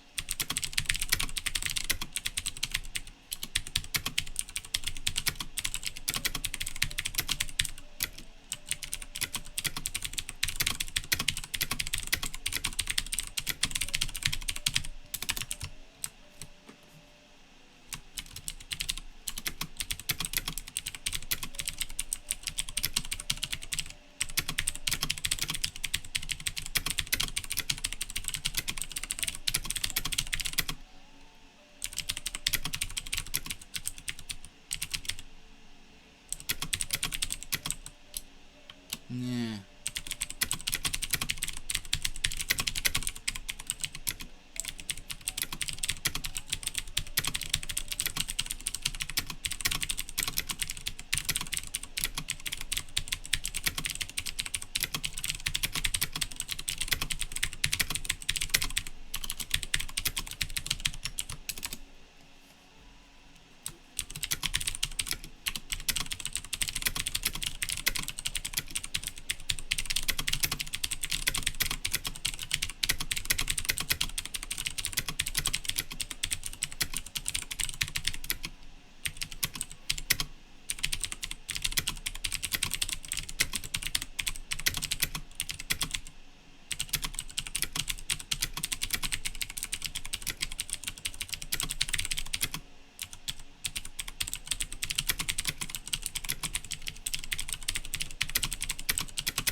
I'm very conscious about, like, I want to really emphasize, like, you don't need a fancy equipment to get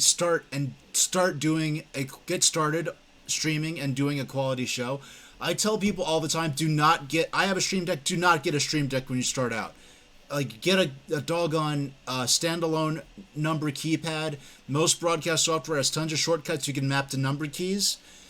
And that's a bit of a problem for doing what I'm doing, where I'm writing a lot. So even using my Stream Deck to map different facial expressions for this avatar to number keys, I have to find keys that don't do anything in the word processor programs I'm using.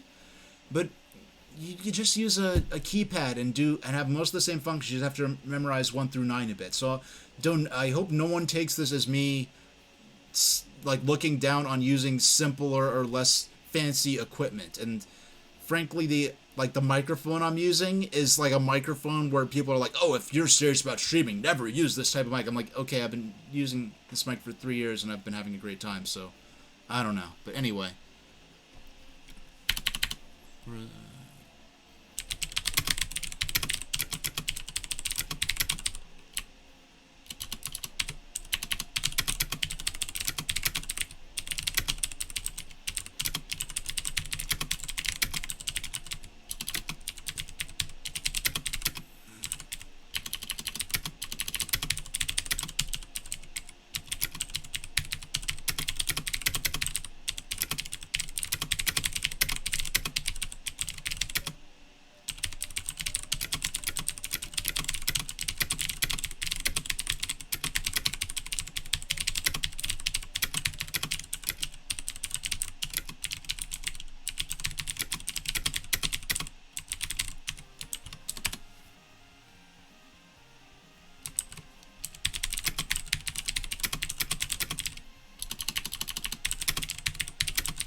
Nah, I know what I'm gonna write.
And I kind of got into this part already, but this is for people who I'm writing this for people who aren't here on stream with me eventually. So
you could kind of see the approach I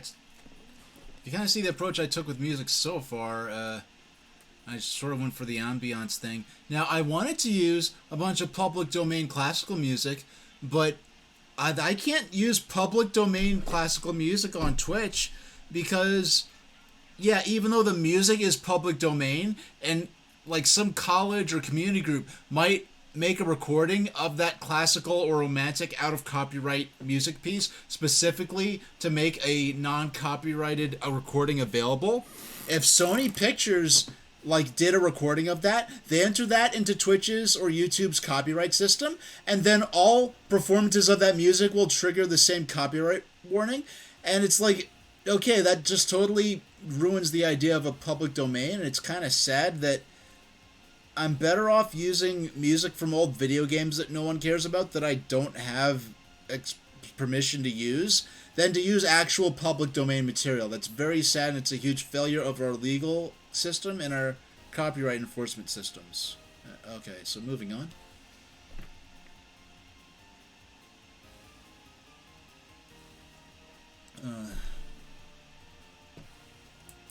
Typing and talking.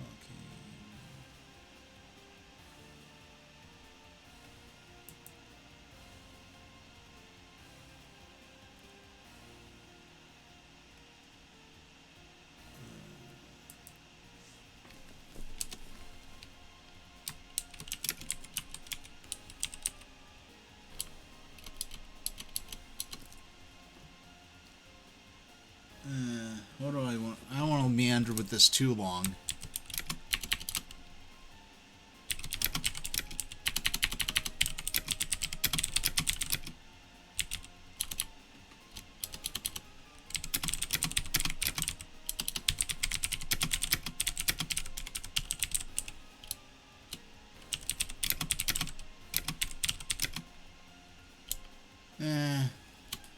I don't know. I mean, I'm under no obligation to finish this particular piece on stream.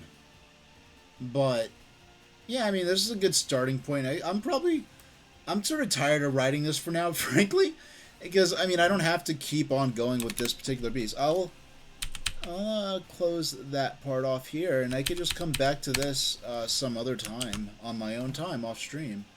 And then the finished piece will end up being posted to my blog. Yeah, I want to move on for now, because I know there's a lot of things. I've been writing for 2 hours already. And I know that there's a lot more. There's a lot certain things I do want to cover before the end of today's show. I have no idea how long this may or may not go on for.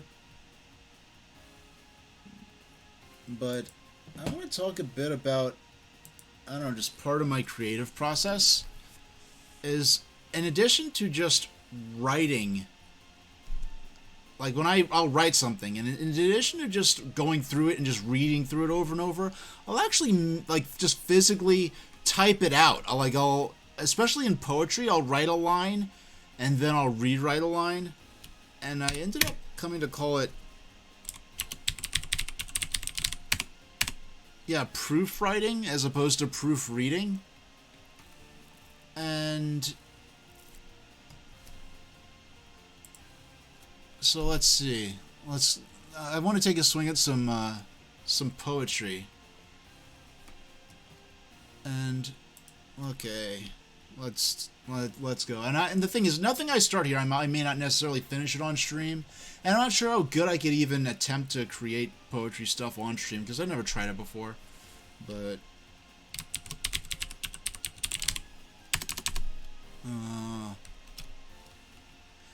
and mind you, I do a lot of rhyming in my poetry.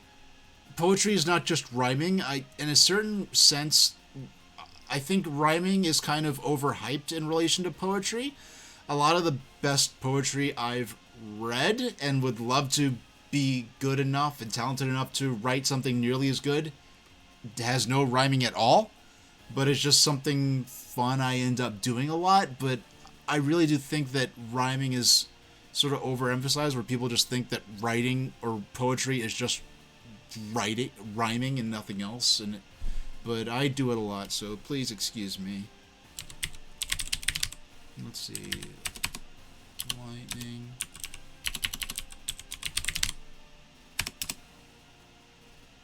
Exciting.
I don't know where I'm going with this line yet, but I just want to say copywriting. I am talking about literally the writing of copy, not the act of like registering a work to have the copy. I'm talking about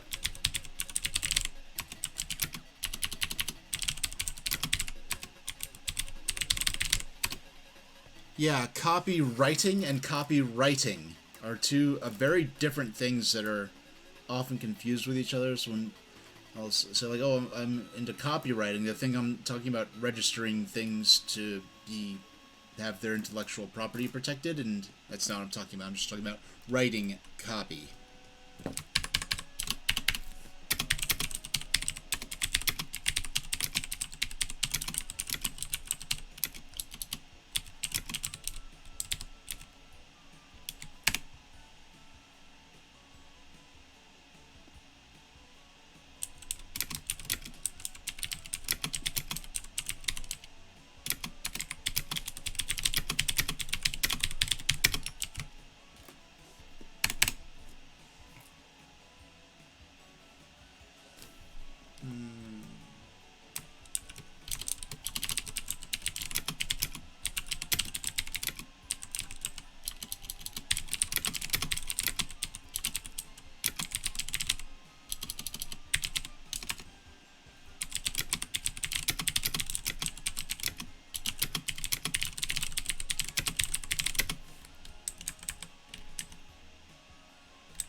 fire. How do I connect this?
Yeah.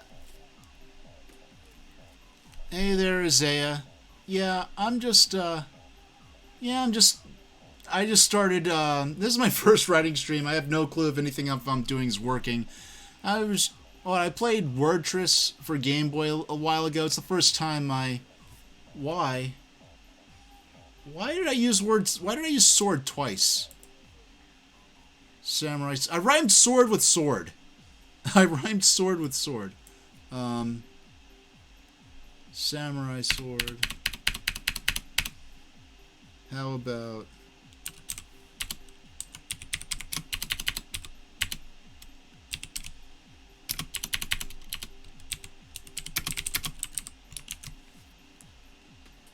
Yeah, at least... Yeah, this is rough. You know, this is obviously like, you know, the raw ore. A lot of the refining might get done.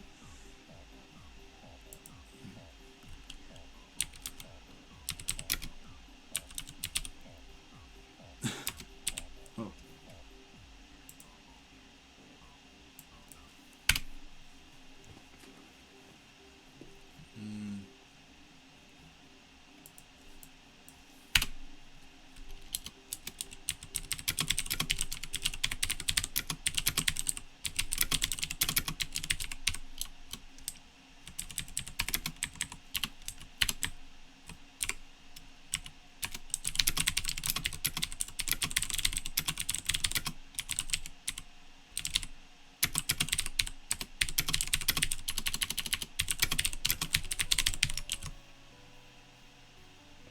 Yeah, and thanks for putting up with the ads, Isaiah. Yeah, this is my first writing stream. This is also my first PNG Tuber avatar stream. I've been streaming since 2020. I'm normally a cam streamer, but I realized happened is that I've been doing tests for how to do a writing stream in a style that interested me since like October last year. And basically, when I type, normally I'm holding a gamepad in my lap, and then when I start typing, it jiggles my entire desk just a few millimeters, but it makes my webcam wobble so much because my webcam is attached to my monitor. And I either have to get a mount for my webcam and have to redo all of my webcam things. And then in my apartment, I don't have a lot of room for the camera to be mounted on its own tripod. It's attached to the floor and not to the desk. So I'm like, well, if I just use an avatar, I'll get around all that. So let's take a look at... I honestly pass through poems like a million times before I share them, so sort of just chopping this out in rough, unpolished forms. Proofreading. Polish the poems and the essays like greased lightning. It's the way I make my editing process for me exciting. When I read my own words, I always know what I mean, but typing it out reveals what others may see. Scrutinize the punctuation and the characters, making the case for myself like a literary barrister. Copywriting is easy, but first drafts are always sloppy, so I refine my design by copying my own copy. Reading my own stuff repeatedly gets boring, but typing it out sends my imagination soaring. proofreading. Repetition is tedious and undesired, but when refining my own work, I've got to put it to the fire. Fold it again and again for strength, like a weapon for war, 'cause well-chosen words are mightier than the sword. Proofwrite till the manuscript is sharper than a knife, and when I get through without changing a word, I know it's all right. All right, I could smooth this out a lot. I felt my tongue getting tired a bit. Like, okay, there's some articles I could eliminate here, some unnecessary articles and stuff, but I think I'll move on for now. Yeah, I don't know, for something that I never, for something that I did in less than a half hour, that wasn't, I could do a lot worse for the first time writing with anything resembling an audience. But I actually was looking for older stuff of mine recently, looking through some old papers. And I was lucky to find some of the oldest piece of existent writing I have. Thanks, Azurest. Now, this is something I know Azurest is going to like. The oldest piece of surviving writing I have. Let's turn... Yeah, let's... Where is... Here we go. Oh, yeah, so... Okay, so anyone who wasn't here gets to see some of my... Yeah, there's me on the first computer I ever owned, my family had. It was this little Macintosh, and I'm so lucky that my mother took this picture. But it's a picture specifically of me using the computer. I hope it, I'm glad I didn't hold that magnet too close to the disk drive there. But there's a tablet and a wireless keyboard I had, and I took on the Bluebell Railway. And that's the the non-internet connected little PC I have. That's actually the same keyboard I'm typing on now down there, but it's not the one. It's not attached to that computer. I'm using my streaming computer now. It's a close-up. That's a WASD keyboard, and there's my AlphaSmart Neo 2. And here is... Oh, there's my other... Most of my writing... Yeah, excuse me, I forgot to press my talk button for my avatar. But yeah, most of my writing is done on... portably now using my Pomera DM100. And actually, and there's a Cybico. That's something I had in 2001, which is basically attempting to be a smartphone for kids, but in 2001, years before smartphones were a thing. And I remember at the time, like, people in high school were like, "Oh, like, what are you doing with that nerdy little computer? Why would you have a nerdy little computer to listen to music and why would you type notes digitally and send them as a message instead of just passing a note?" And now all of them have just 5 or 6 years later all had smartphones. But what this is here, this is the earliest piece of writing that I have surviving. I wrote this in 95.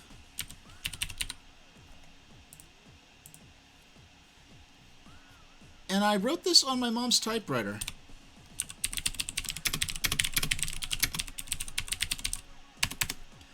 And what this is a little history of video games from what limited information I had with the very few resources I had available. Now, one of the main resources, I'll scroll off there. I don't want to spoil too much before I actually read it out. But then one of the main resources I had for this was a book my mom had. This is in 95. The book was about 10 years old, so it probably came out in about 85. And what it was a book that was sort of a compendium of different fads and trends that had come and gone throughout the 20th century to that point. So we have everything from like flagpole sitting and like the 1910s and 20s up to like panty raids, I guess in like, I don't know, was that like the 60s? I wasn't around for it, I wouldn't know exactly. And one of the last articles, because it was in chronological order, was Pac-Man and video games. And this is one of the earliest books you could probably find that documented video games and the video game scene in America in any sort of scholarly resource manner. Because, I mean, at the time they were writing this is something that was only a couple of years out of date. And they were writing about video games and arcades as something in the past tense, something that happened and then went away. And there were a couple of little kids' almanac type books which were no newer than 1990 or so. They were very outdated even by the time I had them, but they were pre-internet. They were some of the only sources I had. I mean, I was writing, I wanted to learn about famous video games like Pac-Man. I didn't have access to a version of Pac-Man. Even by 95, it was hard to find some of these early to mid 80s arcade cabinets out in the wild by this point. So I'm using these very few books I have to write about, to sort of condense all of those sources down into something I could show my friends who, even if they played video games, they didn't care about these old video games. I mean, even by 95, talking about Pac-Man and Space Invaders was like, oh, that's so old, no one cares about that anymore, but I cared about it. Everything I got into, I tended to want to know the history of it, how it got started, so I thought this would be fun to look at. My oldest existing piece of writing. Yeah, photograph of a typewritten page. I had the Macintosh SE at this point, but it did not have a printer, so if I wanted to have a physical copy of my writing, I had to still use my mom's typewriter and have to have her set it up for me. Ever since the first microcomputer made video games possible, games like Pong and Pac-Man captured the imagination of the world. Video games replaced pinball machines as an arcade attraction. The obsession with video games started with Pac-Man. It certainly transformed with Pac-Man, because before Pac-Man, you had a lot of games where you played as a spaceship or as like a little car. Pac-Man, you were playing as sort of a creature, something that could be described as a character more so than just a representation of a car or a spaceship. But ever since Pong, the first game, came along in 1972, there were earlier games than Pong, but as far as a mainstream commercial release, Pong's about as early as it gets. Video games have attracted, I spelled attracted wrong there, more and more interest. What had started as a small group of players soon became an army. In the Pac-Man game, the object was to guide the Pac-Man through a maze, eating up all the dots which lined the paths of the maze. Pac-Man was pie-shaped. And I think my mom had a little button with Pac-Man on it from like the 80s. And that was really the only reference I had as to what Pac-Man looked like, because I couldn't really go and look up online what do screenshots of these games even look like. So you could wear a Pac-Man hat, go to sleep with Pac-Man PJs, dry off with Pac-Man towels, solve Pac-Man puzzles with Pac-Man pens, play with Pac-Man toys, or eat Pac-Man snacks in the spring and summer of 1982. Now, a couple years later, it seemed like a lifetime later, but like 3 or 4 years, it was like 98 when Pokemon came to North America, and it came in Japan in 96. By 97, it became more of a big craze in Japan. And when I saw what was happening with the merchandising of Pokemon in Japan and then in the US, I'm like, this happened before. This is just like Pac-Man. So I was sort of consciously aware of what was happening, more so than what most kids of my age would be in terms of the marketing craze, the marketing frenzy of Pokemon, because I recognized it from learning about the Pac-Man craze of the early 80s. Now, getting back to what I actually wrote, the game's length depended on your skill. Now, games, I failed to use the possessive form there. I'll give myself a pass there. As long as Pac-Man wasn't eaten by dots that looked like ghosts, the game continued. Eaten by dots that look like ghosts. That's an interesting way to type that out, to describe that. But then again, I'm just trying to describe a game based on written descriptions of the game. I had not really seen the game myself at this point. Soon after this, I did get Pac-Man on Game Boy, but this is before I had that. As long as, Pac-Man wasn't eaten by dots that look like ghosts, the game continued. Once he was eaten, the game was over. A beginner could be finished in seconds, a pro could play for hours. Pac-Man was also the first video game to catch on with women. Now, I had my mom carrot in on there because I forgot to write on. Miss Pac-Man video game came out in spring 1982. She acts like Pac-Man, but looks different with her yellow face lipstick and beauty mark. I think she had pink lipstick, but once again, I'm describing this based on things I never actually saw. The name Pac-Man is Japanese in origin. It means eating Pac-Man. because Pac-Man is eating or being eaten. Now, it's interesting that whatever sources I had were aware of the idea. I think the onomatopoeia in Japanese is paku paku. So it's interesting that whatever limited sources, pre-internet sources I had, because I couldn't even use the gaming magazines I had were covering games coming out at the time for like Super Nintendo, Genesis, and then the incoming PlayStation and Saturn. So I really didn't have any. Yeah, I think all the resources were from sort of books discussing this and not so much magazines. Pac-Man, like all video games, makes use of computer technology. In these games, a microcomputer makes it possible for items like dots, stars, animals, spaceships, and other things to move across the screen. Pong, the first video game, Atari, was like ping pong, except the paddle was controlled by a knob. The knob controlling the game eventually became the joystick we know today. Basically true. Space Invaders came along in 1978. The interest in Space Invaders may have been due to the success of the 1977 movie Star Wars. Asteroids video game came along 2 years later. Civic authorities tried to stop video games. That's still true to this day. In Chicago, a councilman proposed they be banned. Leaders in Detroit did the same.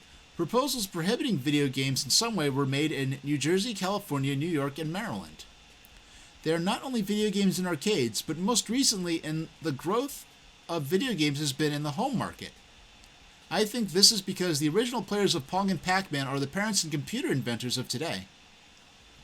Now, yeah, because the sources I had were so old that they really didn't cover home video games much. They really covered the arcade side of it more. Now, first in video games, from the Kids World Almanac of Records and Facts. Wow, I actually cited my source here. That's pretty progressive of me, considering I wasn't ever expecting this to be shown online, but 1962, the first video game was developed when students at Massachusetts Institute of Technology created Space War. 1972, the first arcade Pong. 73, Gotcha, the first maze video game, was developed by Atari. I forgot. Now, in 1977, the first handheld computer game was Auto Race. 82, the Pac-Man became the first video game to inspire a TV show. Now, Azurest, I wrote this. I had my mom set up her typewriter for me to just type this up to just sort of make a concise version of. Yeah, I just want to make a concise version of all the stuff I'd read in books to show my friends, because I couldn't expect them. I wanted to read them the whole article. I wouldn't sit around for that, so I just made this concise version sort of as a sort of overview of the history of gaming. So in 1983, video games became available to airline passengers. Airplay was the name of the first video game played in the air. 83, the first breakfast cereal was inspired by a video game was Pac-Man cereal, which was brought up by General Mills. And I think what I meant was that they bought the rights to make the cereal, because I think that was a General Mills cereal. The way I talk about it was sort of like there was a Pac-Man cereal, then General Mills bought it out. 83, the Special Olympics for handicapped children added video games to their summer competition. And 83, the Video Game Hall of Fame was established in Ottawa, Iowa. I don't know if I meant to spell Ottawa or if Ottawa is a place in Iowa. It honors high-scoring players of arcade coin-operated games. Yeah, I did not write this for school. So look at this. Names of video games your parents might remember. Pong, Pac-Man, Miss Pac-Man, Space Invaders, Donkey Kong, Frogger, Zaxxon, Blast It, I've never heard of before. Bank Shot, I never heard. Like, I forgot. I was just listing whatever old games were in these books. The Wildfire, I never heard of. Gotcha, Ascent. Yeah, I don't even know a lot of these games. I just listed whatever old games were listed in these books. But, let's see. What do I want to do next? I mean, I have a list of blog posts that I planned on writing, but I'm like, wait a second, I'm going to write this anyway. Why would I bother writing it now and then post it on the blog when I'm going to do writing streams anyway, but I can just write it live? But I want to start with something interesting. I want to I want to do this. Okay, here's what I'm going to do.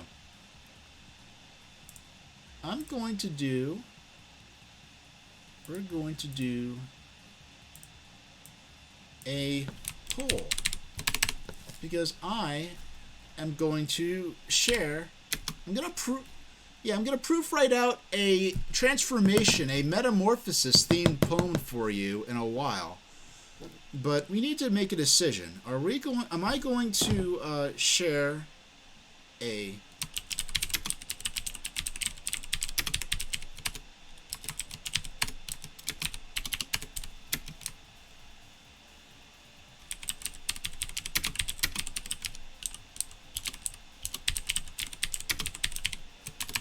Yeah, we can either do a snake transformation poem or a cartoon fox transformation poem.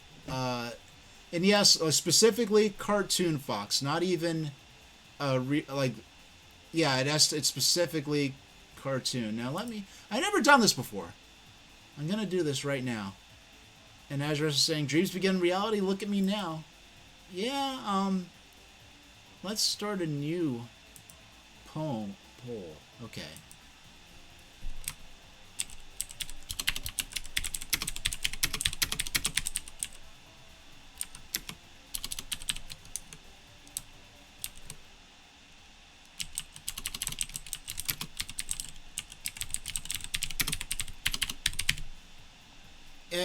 Yeah, hey there, Rolliet. Welcome to our first writing stream in the debut of my PNG tuber avatar. I'm actually about to write about Pokemon Violet and why I'm not playing it on stream anymore. I was going to just write this on my own time and just post it on Twitch. On Tumblr. I'm like, wait a second.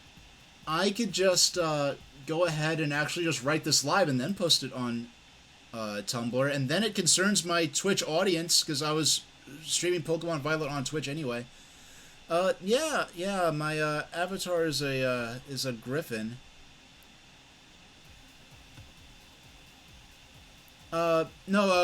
Snake transformation poem or.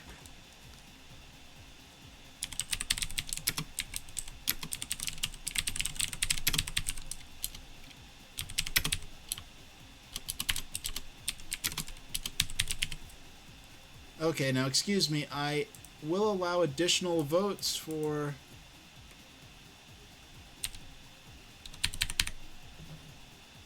And we will make this for 10 minutes. Alright, we're going to start the poem. I start the poll. While I start writing about why I'm not covering Pokemon... Sword. Well, I'm not going to be finishing Pokemon Violet on stream anymore.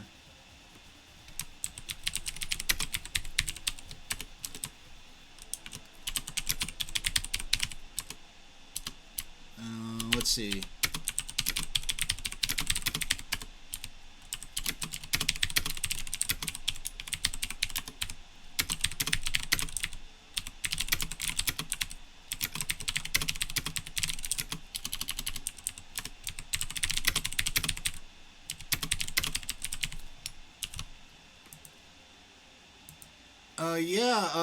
The model was done by Ducksick over on Fiverr for me. I have to remember to push my talk button because if I just have it talking in general, then it is my beak flaps like crazy whenever I'm typing. And yeah, I'm not really role playing as him. There are just certain specific practical problems for doing writing streams the way I wanted to that using this avatar solves. Why this game, not this poem? So let's get started. Okay. Alright. I have a general okay. I'm gonna write this as though I started writing this when I initially stopped playing the game, but I'm like, why? I'll just wait to whenever I get to starting the writing streams, because I've been sitting on this avatar for a few months. The timing just wasn't right for me to start the writing streams yet, so okay, let's take a swing at this. It's going to be a rough, coarse thing. It's not going to be super refined, but get the point across, and I'll refine it later and post it to my blog. A Griffin transformation poem? Nah. Yeah, there's a snake poem and a fox poem. And yeah, that's another thing. I'm not really role playing as him, so as Griffin H. He's just I'm being very forward with the fact that it's just a digital puppet that I'm using, as opposed to like, oh, I'm a Griffin. Oh, my wings are tired. I flew all the way here. Nothing quite like that, but okay. All right.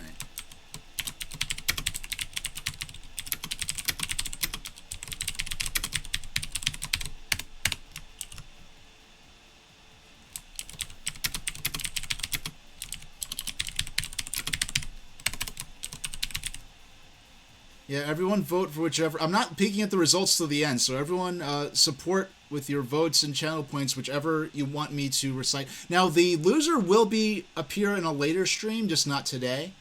And there will be ways, if you lose this poll, that you could still have the poem of your interest featured, which I will explain after we finish this, and then we'll do the poem. But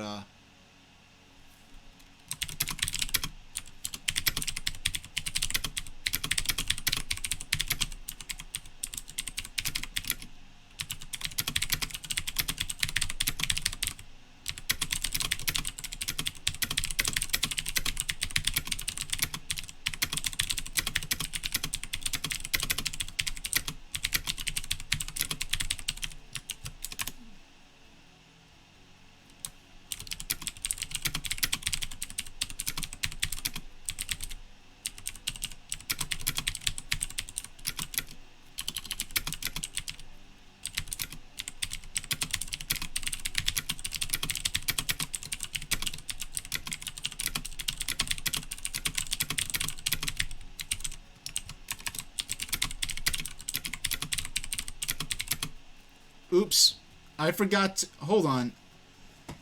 There's a setting. Okay, I have to fix some. I have to fix. There's a setting where. Okay, hold on. Doggone.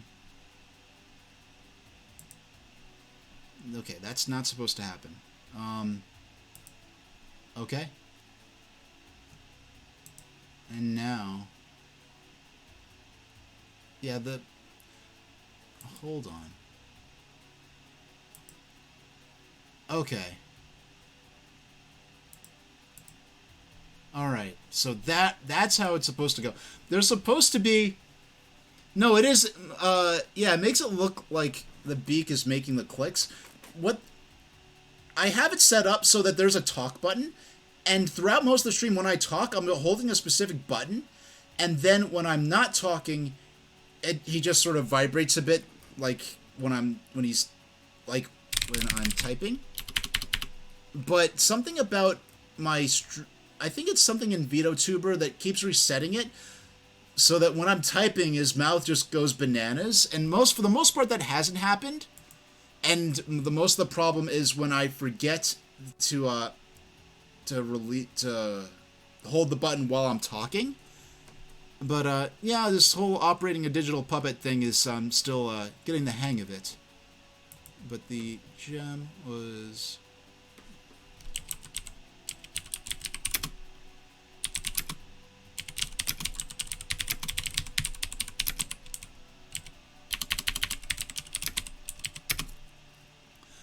Oh, and Isaiah is saying that they heard all the glitches and saw a few themselves. I haven't played a new Generations Gold and Silver, but the amount of problems I heard about the game gives you Spyro Enter the Dragonfly flashbacks. And yeah, I'll get into this. Like, yeah, I'll get into it. I'll just keep typing, and you'll see.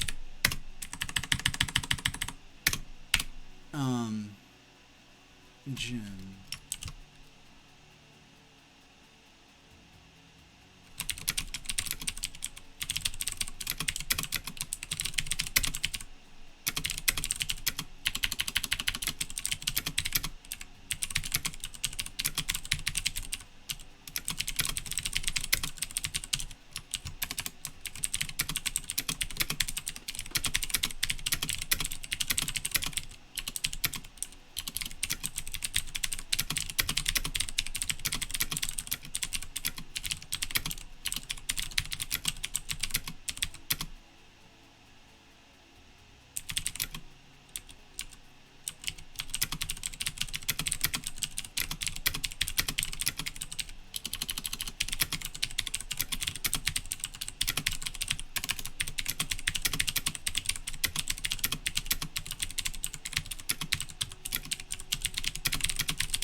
And the reason I'm doing all caps instead of bold there is because I'm using a bold typeface as it is, so I really can't bold it. So when I go through, what I may do is bold it manually, and it looks like some of my viewers may be in an ad right now, but fortunately for this, it's not so big a deal that you can just catch up when you get back.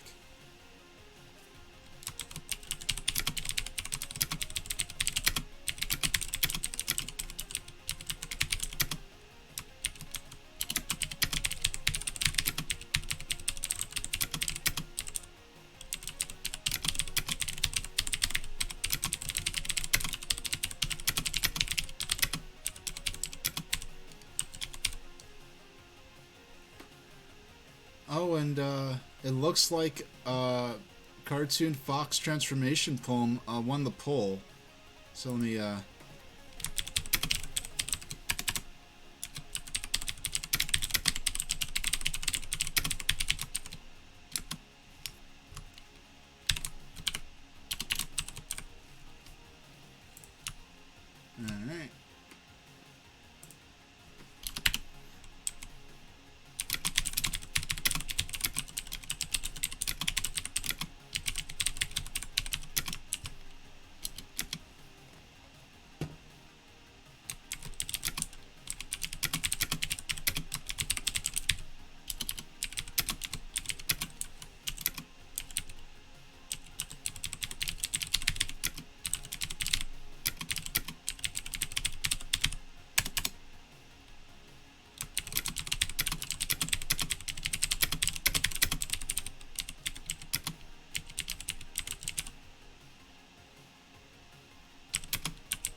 That Mika girl, hey, how you doing? Yeah, you're surprised I'm still here? And Isaiah's saying, I knew the advent. Hey, yeah, I'm writing about why I stopped playing Pokemon Violet on stream, and then we're doing a Cartoon Fox Transformation Poem, which you just missed the chance to vote for, I think. The poll just ended, and Cartoon Fox Poem won by 1 point. Yeah, I'm ultra casual with Pokemon, Isaiah. I'm right there with you. And Steel types are actually super effective against the new Fairy type, which is effective when Fairy type is super effective against Dragon. Cultural elements of the. So, that Mako girl, should I write about cats and dragonflies on my stream? I know you'll have a biased opinion, but... Oh, okay. Yeah, this is sort of his typing mode, and this is his, talking mode. Oh, look... Oh, just scroll through of what we've worked on so far throughout the stream today. Yeah, you've gotten a... Yeah, we've been adding some word count, not in typical sprints exactly, but actual location.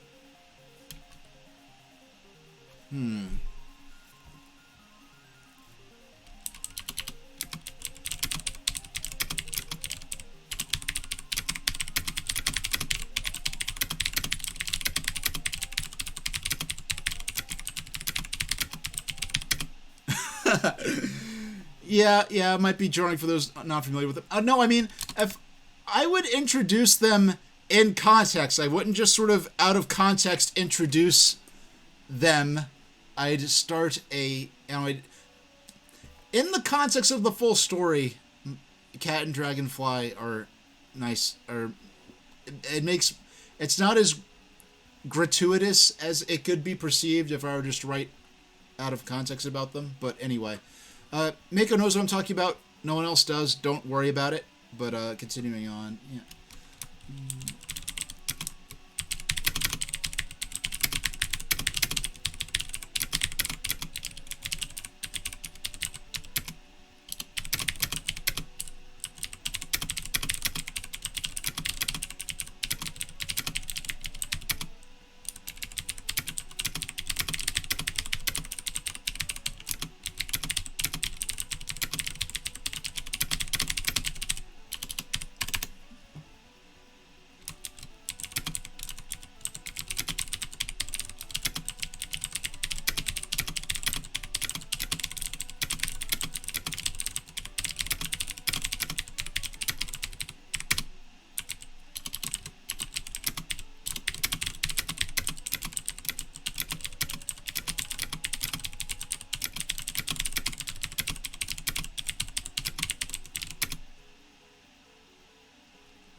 A spin-off branch. Now that's interesting.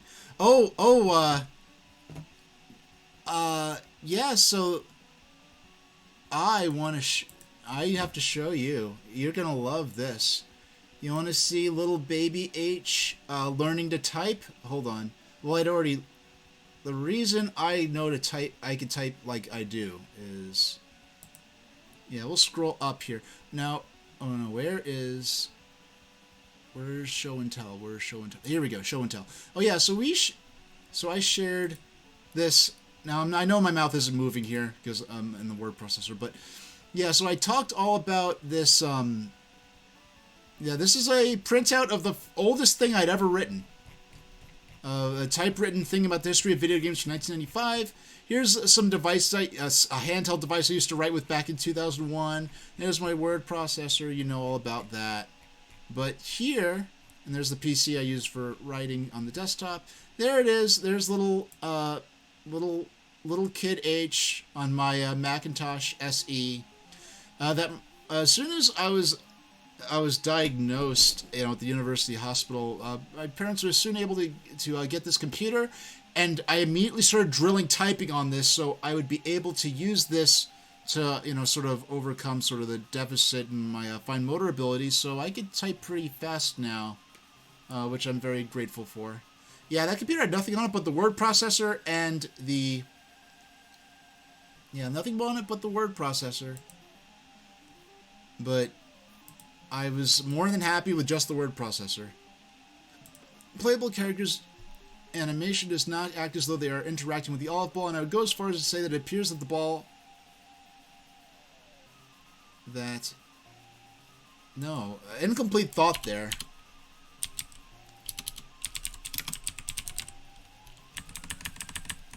Appear that the ball even exists within their universe.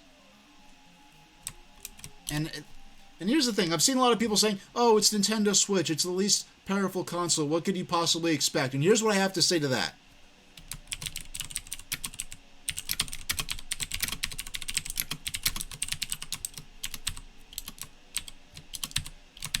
Okay. That was me struggling to write a normal colon because the keystroke for writing a colon is very different on the Japanese keyboard I usually use for my typing. This is already the most typing I've done on a desktop computer in a long time. I'm so used to typing on the Japanese keyboard now. But, now,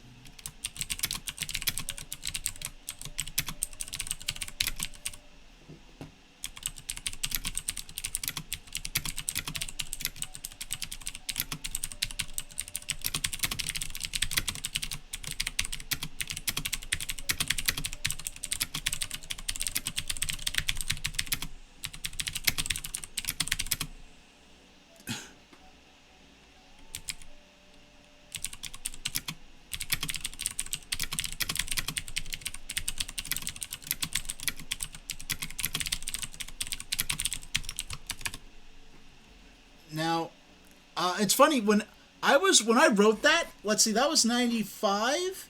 It was a couple years later that I got my IBM PS2 Value Point. which was the computer that had Commander Keen on there. But the writing that I had the photo of, that was actually not from a computer. That was from a typewriter. Because I had that computer, I had that Macintosh, but I did not actually have a printer on there. So if I wanted a printout, I had to use a typewriter still. And that was actually a history of video games at a time when I had to write about Pac-Man based only on written descriptions in books of what Pac-Man was like. So it's very interesting attempting to cover the history of video games in that context. But,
alright, let me catch up with chat.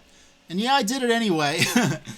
Fortunately, my mom was able to help with her memory of what the video games were like.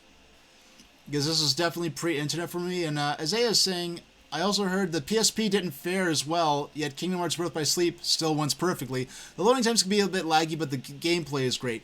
Yeah, the PSP, well, for a handheld at the time, the PSP was an absolute juggernaut. That thing was amazingly, jaw-droppingly powerful for its time. I had a PSP on launch day in the US. I unfortunately sold it early on in college. Well, I mean, I got it in college. Or was it senior year? Or high school? But, yeah, I unfortunately sold it. And then, like, the day after I sold it, they announced a Parappa the Rappa game for it. I don't know if it was an original game or a new game, but I would not have sold it if they had announced that Parappa game a day earlier. But yeah, just the fact that those little tiny, the fact that, it's kind of funny how when the DS and PSP came out, they were comparing the two systems, and they're like, well, the PSP has these high-tech optical discs, but the Nintendo DS uses obsolete cartridge technology. And then, by the time the PlayStation Portable successor comes out, the concept of using tiny optical discs is, like, laughably quaint, and they switch the same obsolete cartridge technology that the DS used. Because the technology landscape had transformed so rapidly. And the PSP, the PS Vita, Sony gave up on it before it even really got to market. But I don't want to get it. I'll write about that someday. But for now, to continue complaining about Pokemon... Yeah, collision detection demo assembled with minimal care or game design theory put into it.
Yeah,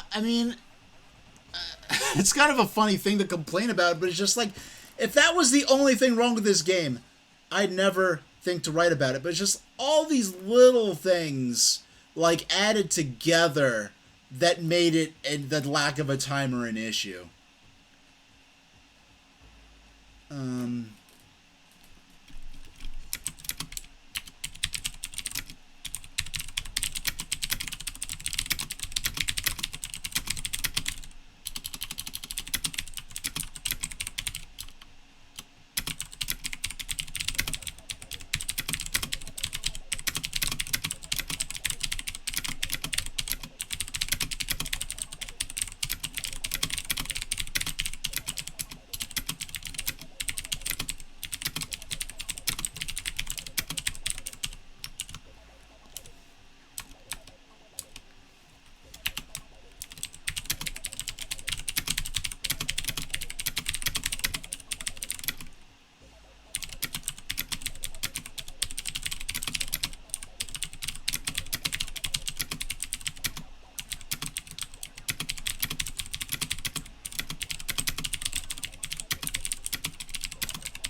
Isaiah is saying, yeah, holy flu speeding. I don't know. I never I guess I need to take a word count test to see. But Isaiah is saying Christmas Day '96 is when you got red and blue.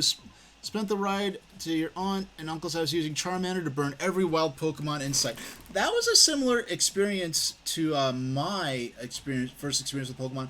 Mine was also in the backseat. It wasn't Christmas Day. It was like a report card came in. It was good. And I was watching the Pokemon TV show for a while, and I was like, one day in math class, I was like, you know what? I like this. I specifically thought, I like this world and this universe, and I want to have more of it. I want to partake in more of this. So I went ahead and I asked my parents, and I was like, yeah, if you get a good report card. My report card came in. It was all good. So it took me to, I don't know what store. It was like a store where like they had it behind a counter. It was a smaller store. It wasn't, I think it wasn't Funko Land, but they had it behind a counter. I had to choose red or blue. I chose red.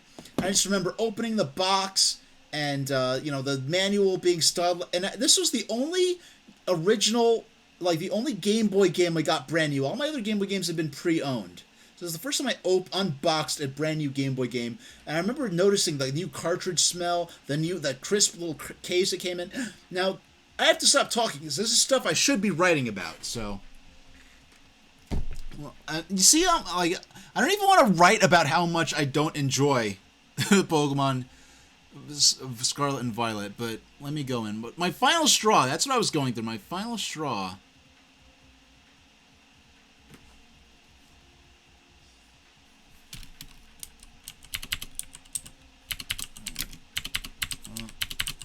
Was...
Yeah, well, I mean, it looks, if you've, I mean, I don't know how much you've seen of the game. I want a new paragraph there. That's a distinct new thought. I don't know how much you've seen of the game, but yeah, sometimes it looks, calling it a flip book with half the pages torn out is sometimes excessively generous. Hey, Azir the Shark, how you doing? Yeah, I'm writing right now about why I stopped playing Pokemon Violet on stream, but you're going to be seeing, after this, as you can see on our little side deck, writing side deck thing, we've got a cartoon Fox transformation poem come up next. Cutscenes. It's fully animated cutscenes.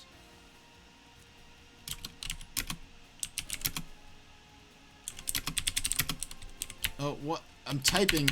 I started typing, and all my fingers were one letter off, so it like started typing encoded gibberish. Cutscene and points.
Now, I say that I chose Nintendo DS over PlayStation Portable.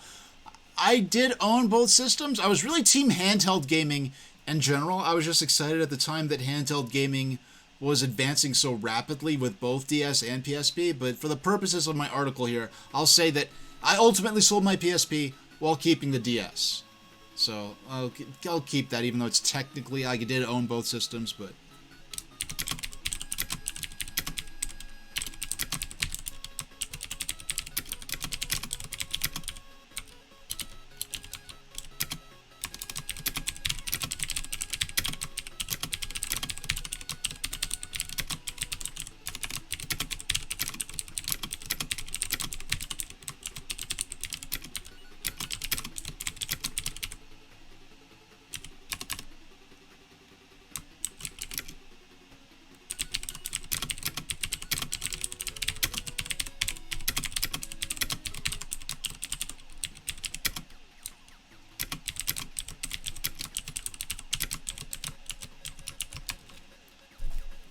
Okay, so where am I going with this? How do I tie this back in? I know the point I'm making. I'm just thinking about the words to use.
Okay.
Yeah, Azir, I've gotten in the past during brief moments of gameplay streams where I have to type something in to like a chat command in or something like that. I've had people's comments positively on my keyboard, so I made sure that the keyboard sound would be audible during this stream. And it does fill out the otherwise silent the promise of basic quality control. Yeah.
Alright.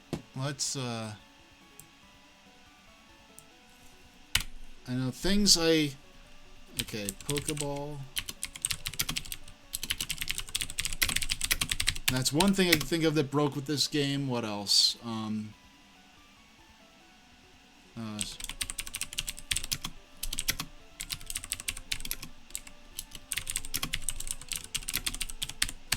In-game screenshots. Screenshots that appeared within the game itself being blurred.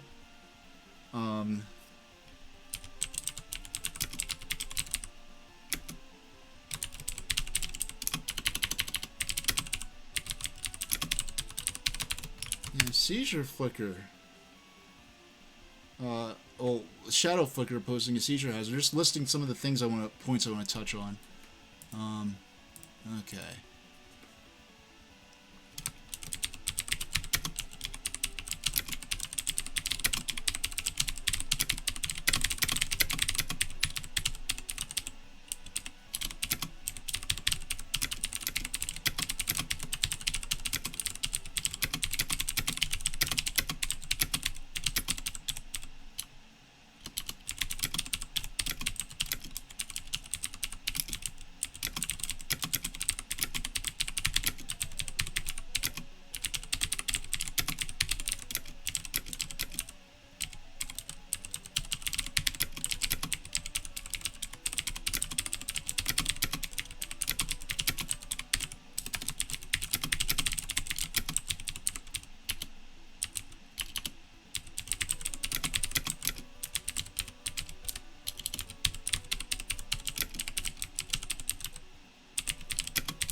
Yeah, I just had to remove and... Oh, yeah. No, this is, where did I put faming? I put it where... I believe you. Oh, over on my little... Where did I put faming in there? Reaching screenshots.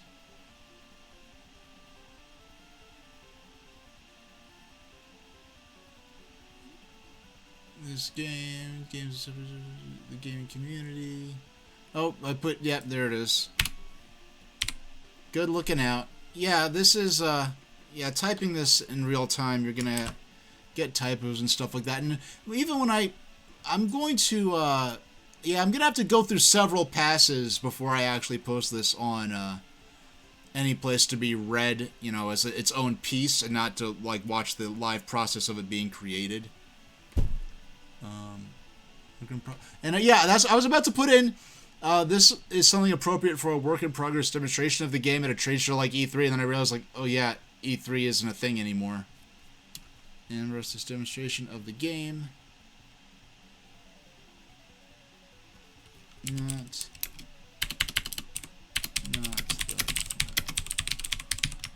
the final product.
I'm not saying that to disrespect the Nintendo 64, because I probably spent more time playing Nintendo 64 games on my stream than I have playing Nintendo Switch games.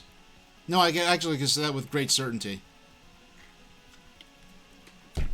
Great googly moogly. Who used to say that?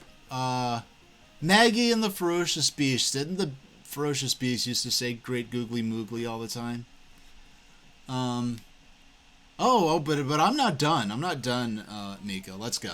Okay.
Yeah, believe it or not, in spite of everything I wrote, they are a lot of good points with this stream. I mean, with, yeah, let me toot my own horn. Yeah, this stream is a great stream. But, no, with the game, there are good points about Pokemon Scarlet and Violet. If they weren't, I forced myself to play it because the stuff that was good was genuinely good.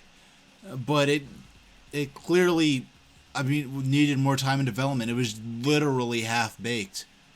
But it's time to get into... It's time for...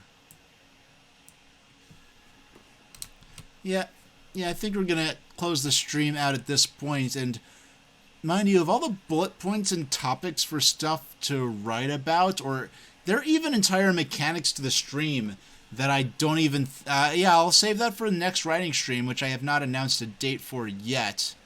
But let's it's time for some transformation content, because I did promise that. Okay, let's do this.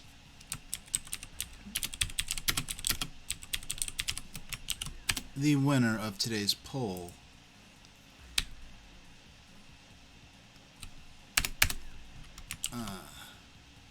And I will be sort of analyzing my lines as I go along. And at the end I'll read it all, but I just go over these over and over and analyze each line, but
you know what? I want a line break there.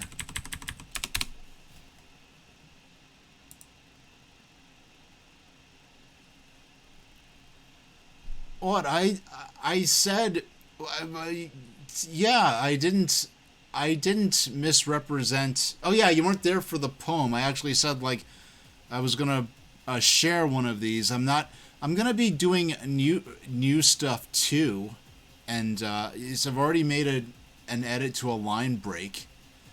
I mean, no, Mika, let me tell you, there are like 7 different TF poems that I did like one line for, and I was like, no, I'm stopping here because this one line's enough to work for. I'm gonna save that for. No, basically, I'm going to. I'll actually let me finish this. I'll recite. No changes so far that I've noticed worth making, except for the line breaks. But I'll explain how sharing existing content of mine is going to work for poems, and I think it's going to be a lot of fun. But so following animals ain't a worry.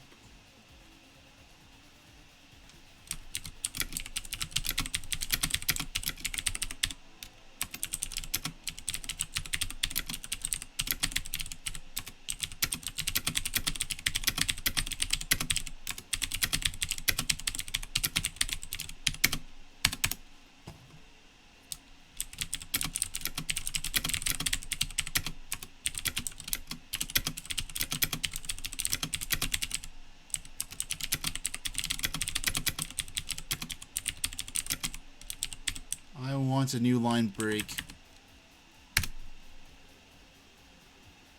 No, I want it after the A. No, my line breaks, Matt. A lot of my stuff, I don't know, I like my line control, excuse me.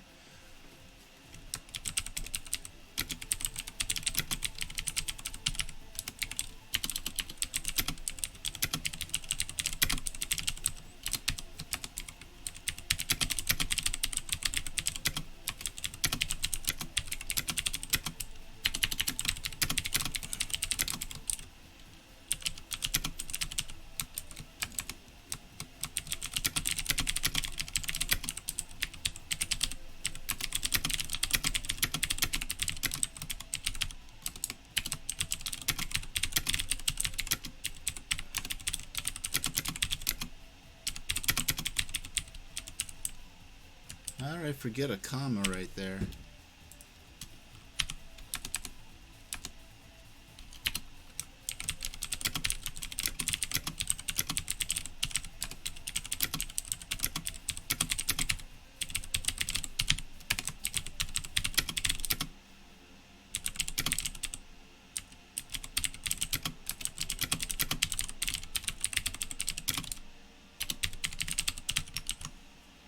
I don't know why I actually typed in a 0 for the O. That's, I don't know, I'm turning into like Elite Speak user for a moment there.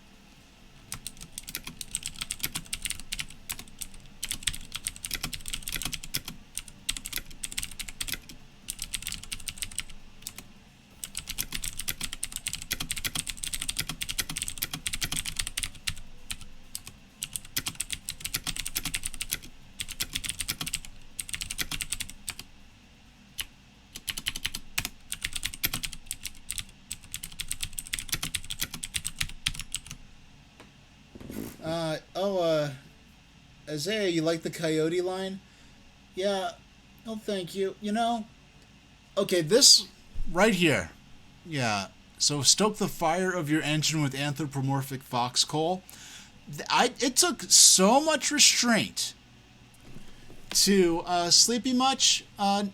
This is after this. I'm gonna call the stream for tonight, and I did take a nap earlier because I knew the stream would go on later than my typical streams. But yeah, so anthropomorphic and coal being in the same line, there is such a temptation to. There's a high quality grade of coal called anthracite, and I was like, oh please, I have the word anthropomorphic and the word coal in here. If it was such a sinful.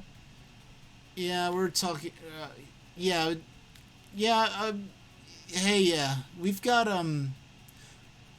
Yeah, we're closing in on the end of the stream here, but a lot of the stream I was writing about gaming stuff, so you might be interested to look back on, including I found a typewritten paper I wrote for recreational purposes because I was writing stuff for non-school reasons on a typewriter back in '95. But it's about the history of video games as with what little information I could find that was available in books at the time that I happened to own.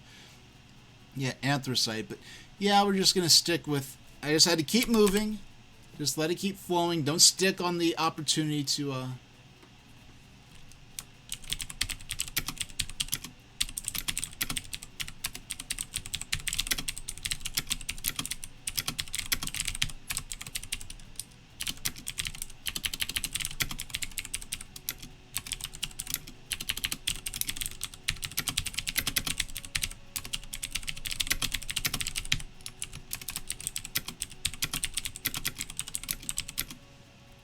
Hey, me a nerd? Well, hey, how about this? When I grew up with a mom, and she had this book with every time she learned a new word, she'd write down a new book. And when I was about 10, she gave it to me. She like passed it down to me. And whenever I didn't write in it much because I wasn't much for handwriting. So maybe we didn't think that through that in detail, but I remember looking in that book a lot. Whenever she'd call it, she owned that word now. She like possessed that word and now had it at her inventory. So I had a lot of positive influences in my childhood, fortunately. And apparently one of those influences was Chuck Jones here, writing about a cartoon fox. Run off the bat.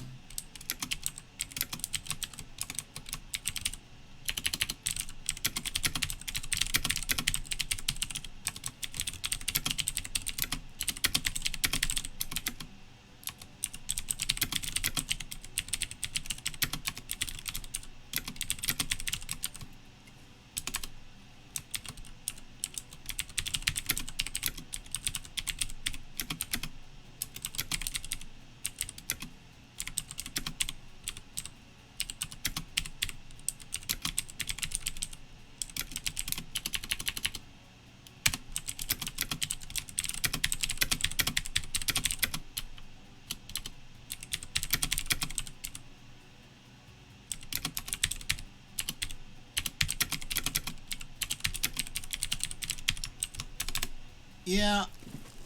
Well, recently I watched some the last old school cartoon I watched the old Merry Melodies cover of Smile Darn Ya Smile recently. That's the last old school ye oldie cartoon I watched.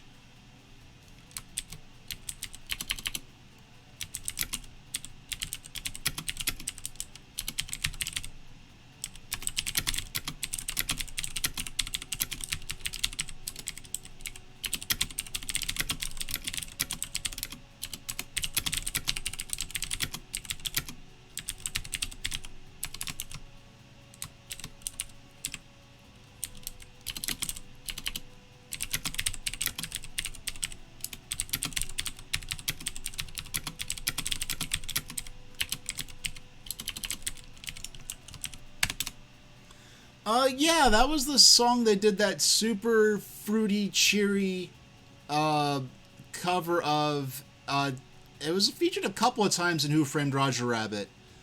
But, no, I guess ironically or not, there was an early Merry Melodies short covering that song, which was a blatant ripoff of an Oswald the Lucky Rabbit cartoon, like from before. I forgot if it was before or after Walt Disney left Universal, but yeah, it was a Merry Melodies ripoff of a Universal Oswald short.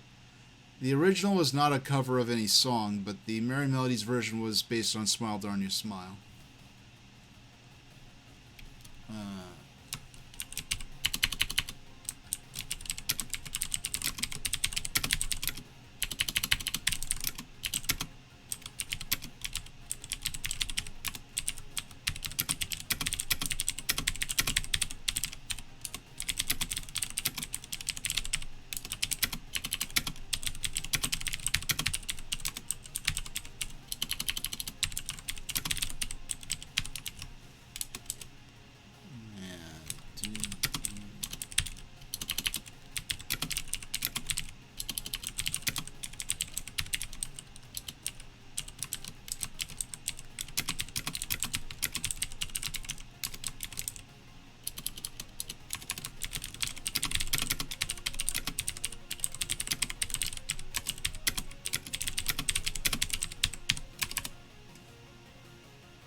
Well, I know.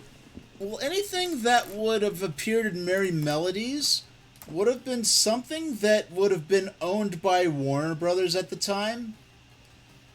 So, by what, 1988 or 89, Who Framed Roger Rabbit came out, it would have probably been. It was either public domain or still owned by Warner Brothers, who were obviously involved, even though it was it was mainly a Disney production, but, Warner Brothers had some stake in the use of certain properties and whatnot. Like the cartoon characters.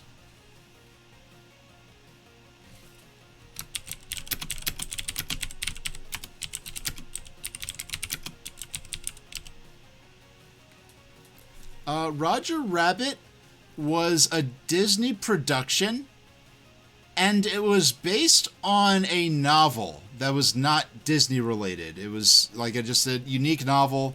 Disney got the rights to it. And in the novel is actually, I think, more about comic strip characters as opposed to animated cartoons. I don't know too much of the details.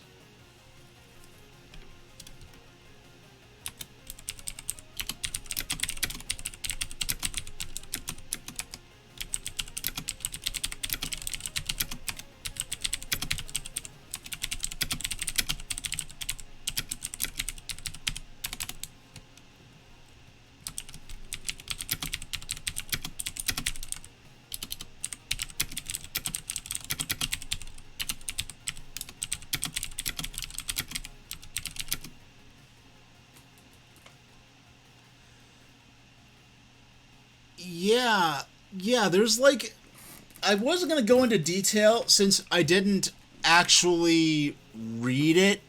I was just sort of heard about it in passing. But basically, as I understand it, characters sort of could create stunt doubles of themselves that were like temporary. And so like Roger gets killed, but his stunt double has to like help solve the case of his own murder before he vanishes. It's kind of it takes the whole yeah, it takes certain ideas very sort of oddly literally.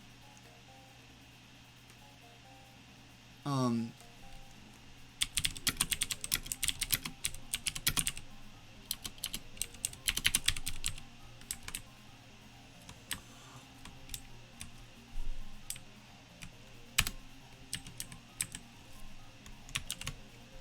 and it's kind of funny because I didn't put too much thought into it, but just conceptually, um, yeah, I think making it be based more on animated cartoons as opposed to comic strips works a lot better for a visual medium, whereas making it based more on comic strips probably worked better in text form.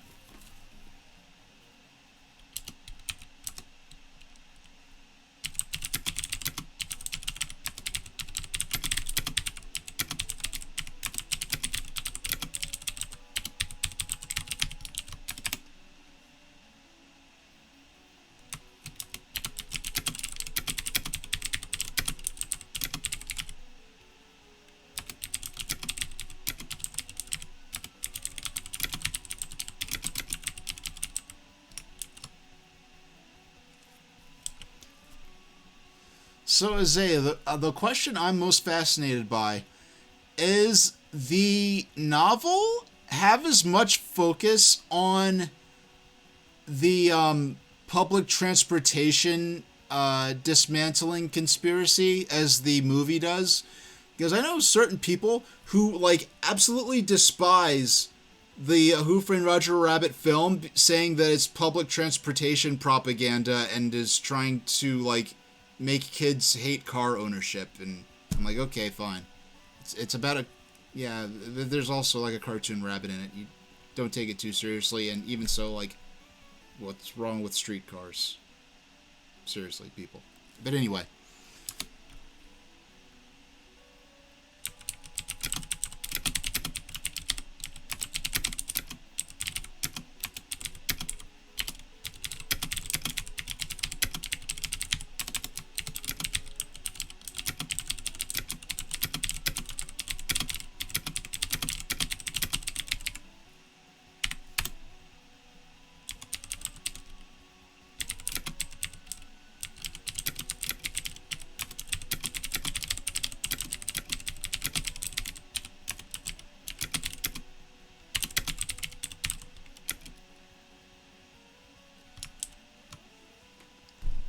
So Isaiah is saying that they haven't read the entire novel, but the allegory of Toons being second-class citizens is on display in the novel. Yeah, it's they didn't shy away from that in the movie, but I could see how they could go a lot harder in on it.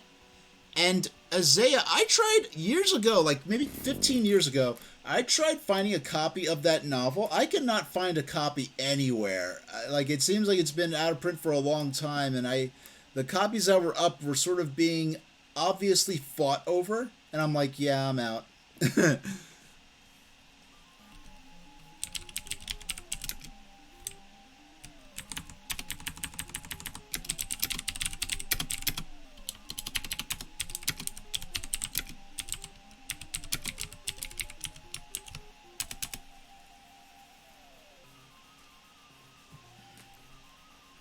All right, so certain elements I could see why they would tone it down, because even as it is, the film got a PG-13 rating and a lot of little kids couldn't see it.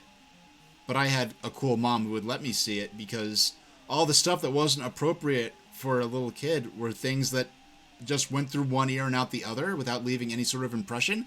And only once I was an adult, I was like, oh my gosh, like, what?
We did it. Okay. So there we go. Yeah. Wow. Alright. So here it is. Cartoon Fox Potion. This is one of the earlier ones I wrote. This is one of the earlier ones I wrote when I first got my portable word processor. Chug down a nice, refreshing cartoon Fox Potion. Drink away your humanity and plug into the Fox Quotient. Get covered in soft fur the color of rust and stick a smile on your snout the suckers know they can trust. Think some tricky thoughts, swing that new tail you've got, and dance with rubber hose limbs you could tie in a knot. Walk on 2 legs, or 4. The choice is all yours. You're an adaptable creature with wits to settle the score. Put on some white mitts so your paws don't get dirty, and your body's elastic so falling anvils ain't a worry. It feels good to be furry when normality wears thin, so take the tonic to turn on the toon antics within. You weren't meant for this, it was just a matter of when, and trying out a toon critter body isn't a sin. Clever Clafton commences. The Fox mission, which I spelled wrong, begins. Build the contraption to make off with all of Farmer Brown's hens. It's time for cunning equipment, but don't buy it from Acme. Don't blow yourself up. You're a fox, not a coyote. Don't leave your paw prints, just draw up the blueprints. Follow your own instructions in the margin-written comments. It isn't weird. You're just an egg theft engineer, and your train of thought is out of control, so stoke the fire of your engine with anthropomorphic fox coal. Suction cups get you up, grappling hooks get the job done, brew some coffee cause you'll spend a while scheming this one. Run up with a bag and nab 'em? Fine, but lacking in madness. You're smarter than that. Expand your ambitions. You've got this. Tenaciously add capacity. A bigger bag to hold more chicken. Molds more chickens, which I spelled wrong there, and a machine hand to hold the bag would be a slight decision. Your stomach is rumbling and you hear those eggs calling, but getting what you want is your defining fox quality. Keep the birds quiet or they'll tell on your fox bum. When Farmer Brown hears them clucking, he'll run out with his shotgun. But you're cunning, and toon animal legs always outrun. Do you need some accomplices? Nah, do it all yourself. You got a clever predator brain, so be your own help. You'll never know if you don't try. Don't freeze yourself with doubt, because when the whiskers come out, using your noodle is what it's all about. Those noodles don't come with eggs, you gotta get them from someplace, so operate your chicken-nabbing robot like a pilot ace. This is your show. Make trouble happen before the credits roll, because naughty animals laugh last when their stomachs are full. Don't follow the herd. You aren't a sheep, so they can't blind you with your own wool. Make your own means, follow your own path, and you're unstoppable. And when the potion wears off, it's too late, you're already a winner. Wipe away the paint and get home to cook your chicken dinner. It doesn't matter what on earth they put in this stuff. Creature hijinks are fun, so the contents are good enough. And the formula induces the growth of extra tail fluff. Keep some bottles in the fridge. That taste is too good to forget. Next time, give a friend one and be a toon critter double threat. Have a chicken and egg feast, then head home to digest those yolks. You had a great day, but for now, that's all, folks. Didn't really make any changes. I didn't really, because I do this on my own, just retype this out line by line myself, and sometimes I'll make changes here and there. Nothing really, this is my first real public, demonstration of this. But, I'll be honest, I've got like some sort of show notes here, different topics, different things I could write out, different points I wanted to cover, introducing different elements into like, there's a whole element of there's a whole, like, mechanic of ways for viewers to use channel points to suggest and vote for and unlock different poems to be introduced. And I didn't even get into that. I'm only halfway through the notes I have for this first episode, and it's been 4 full hours. So I'm actually going to call it there. This is definitely a successful first time around. The next stream, I can't say how soon it would be. No sooner than, like, I don't know, maybe next Wednesday or the Wednesday after that. I wasn't exactly sure. It might be the Wednesday after next. But the next stream is definitely going to be on Saturday the 22nd at 5 Eastern Standard Time. We'll be playing a little Versus Pinball and a little Legend of Zelda Breath of the Wild. I haven't played that game since it first came out. And I'm probably going to run and comment on a little a timeline video, sort of explaining the Zelda timeline for those of my viewers who are unfamiliar with the deep lore of the Legend of Zelda franchise. But I'm gonna, yeah, this is where I'm gonna go ahead and call it. Let's see. Is anyone around right now? Let's see. Who's around at the moment? Yeah, I think based on who's around, I think I'm going to call it there. Thanks, Isaiah, and everyone else who dropped in today for the stream. Yeah, this is my first time, my first ever writing stream, my first ever PNG Tuber stream. I definitely want to keep the PNG Tuber restricted to the writing stuff.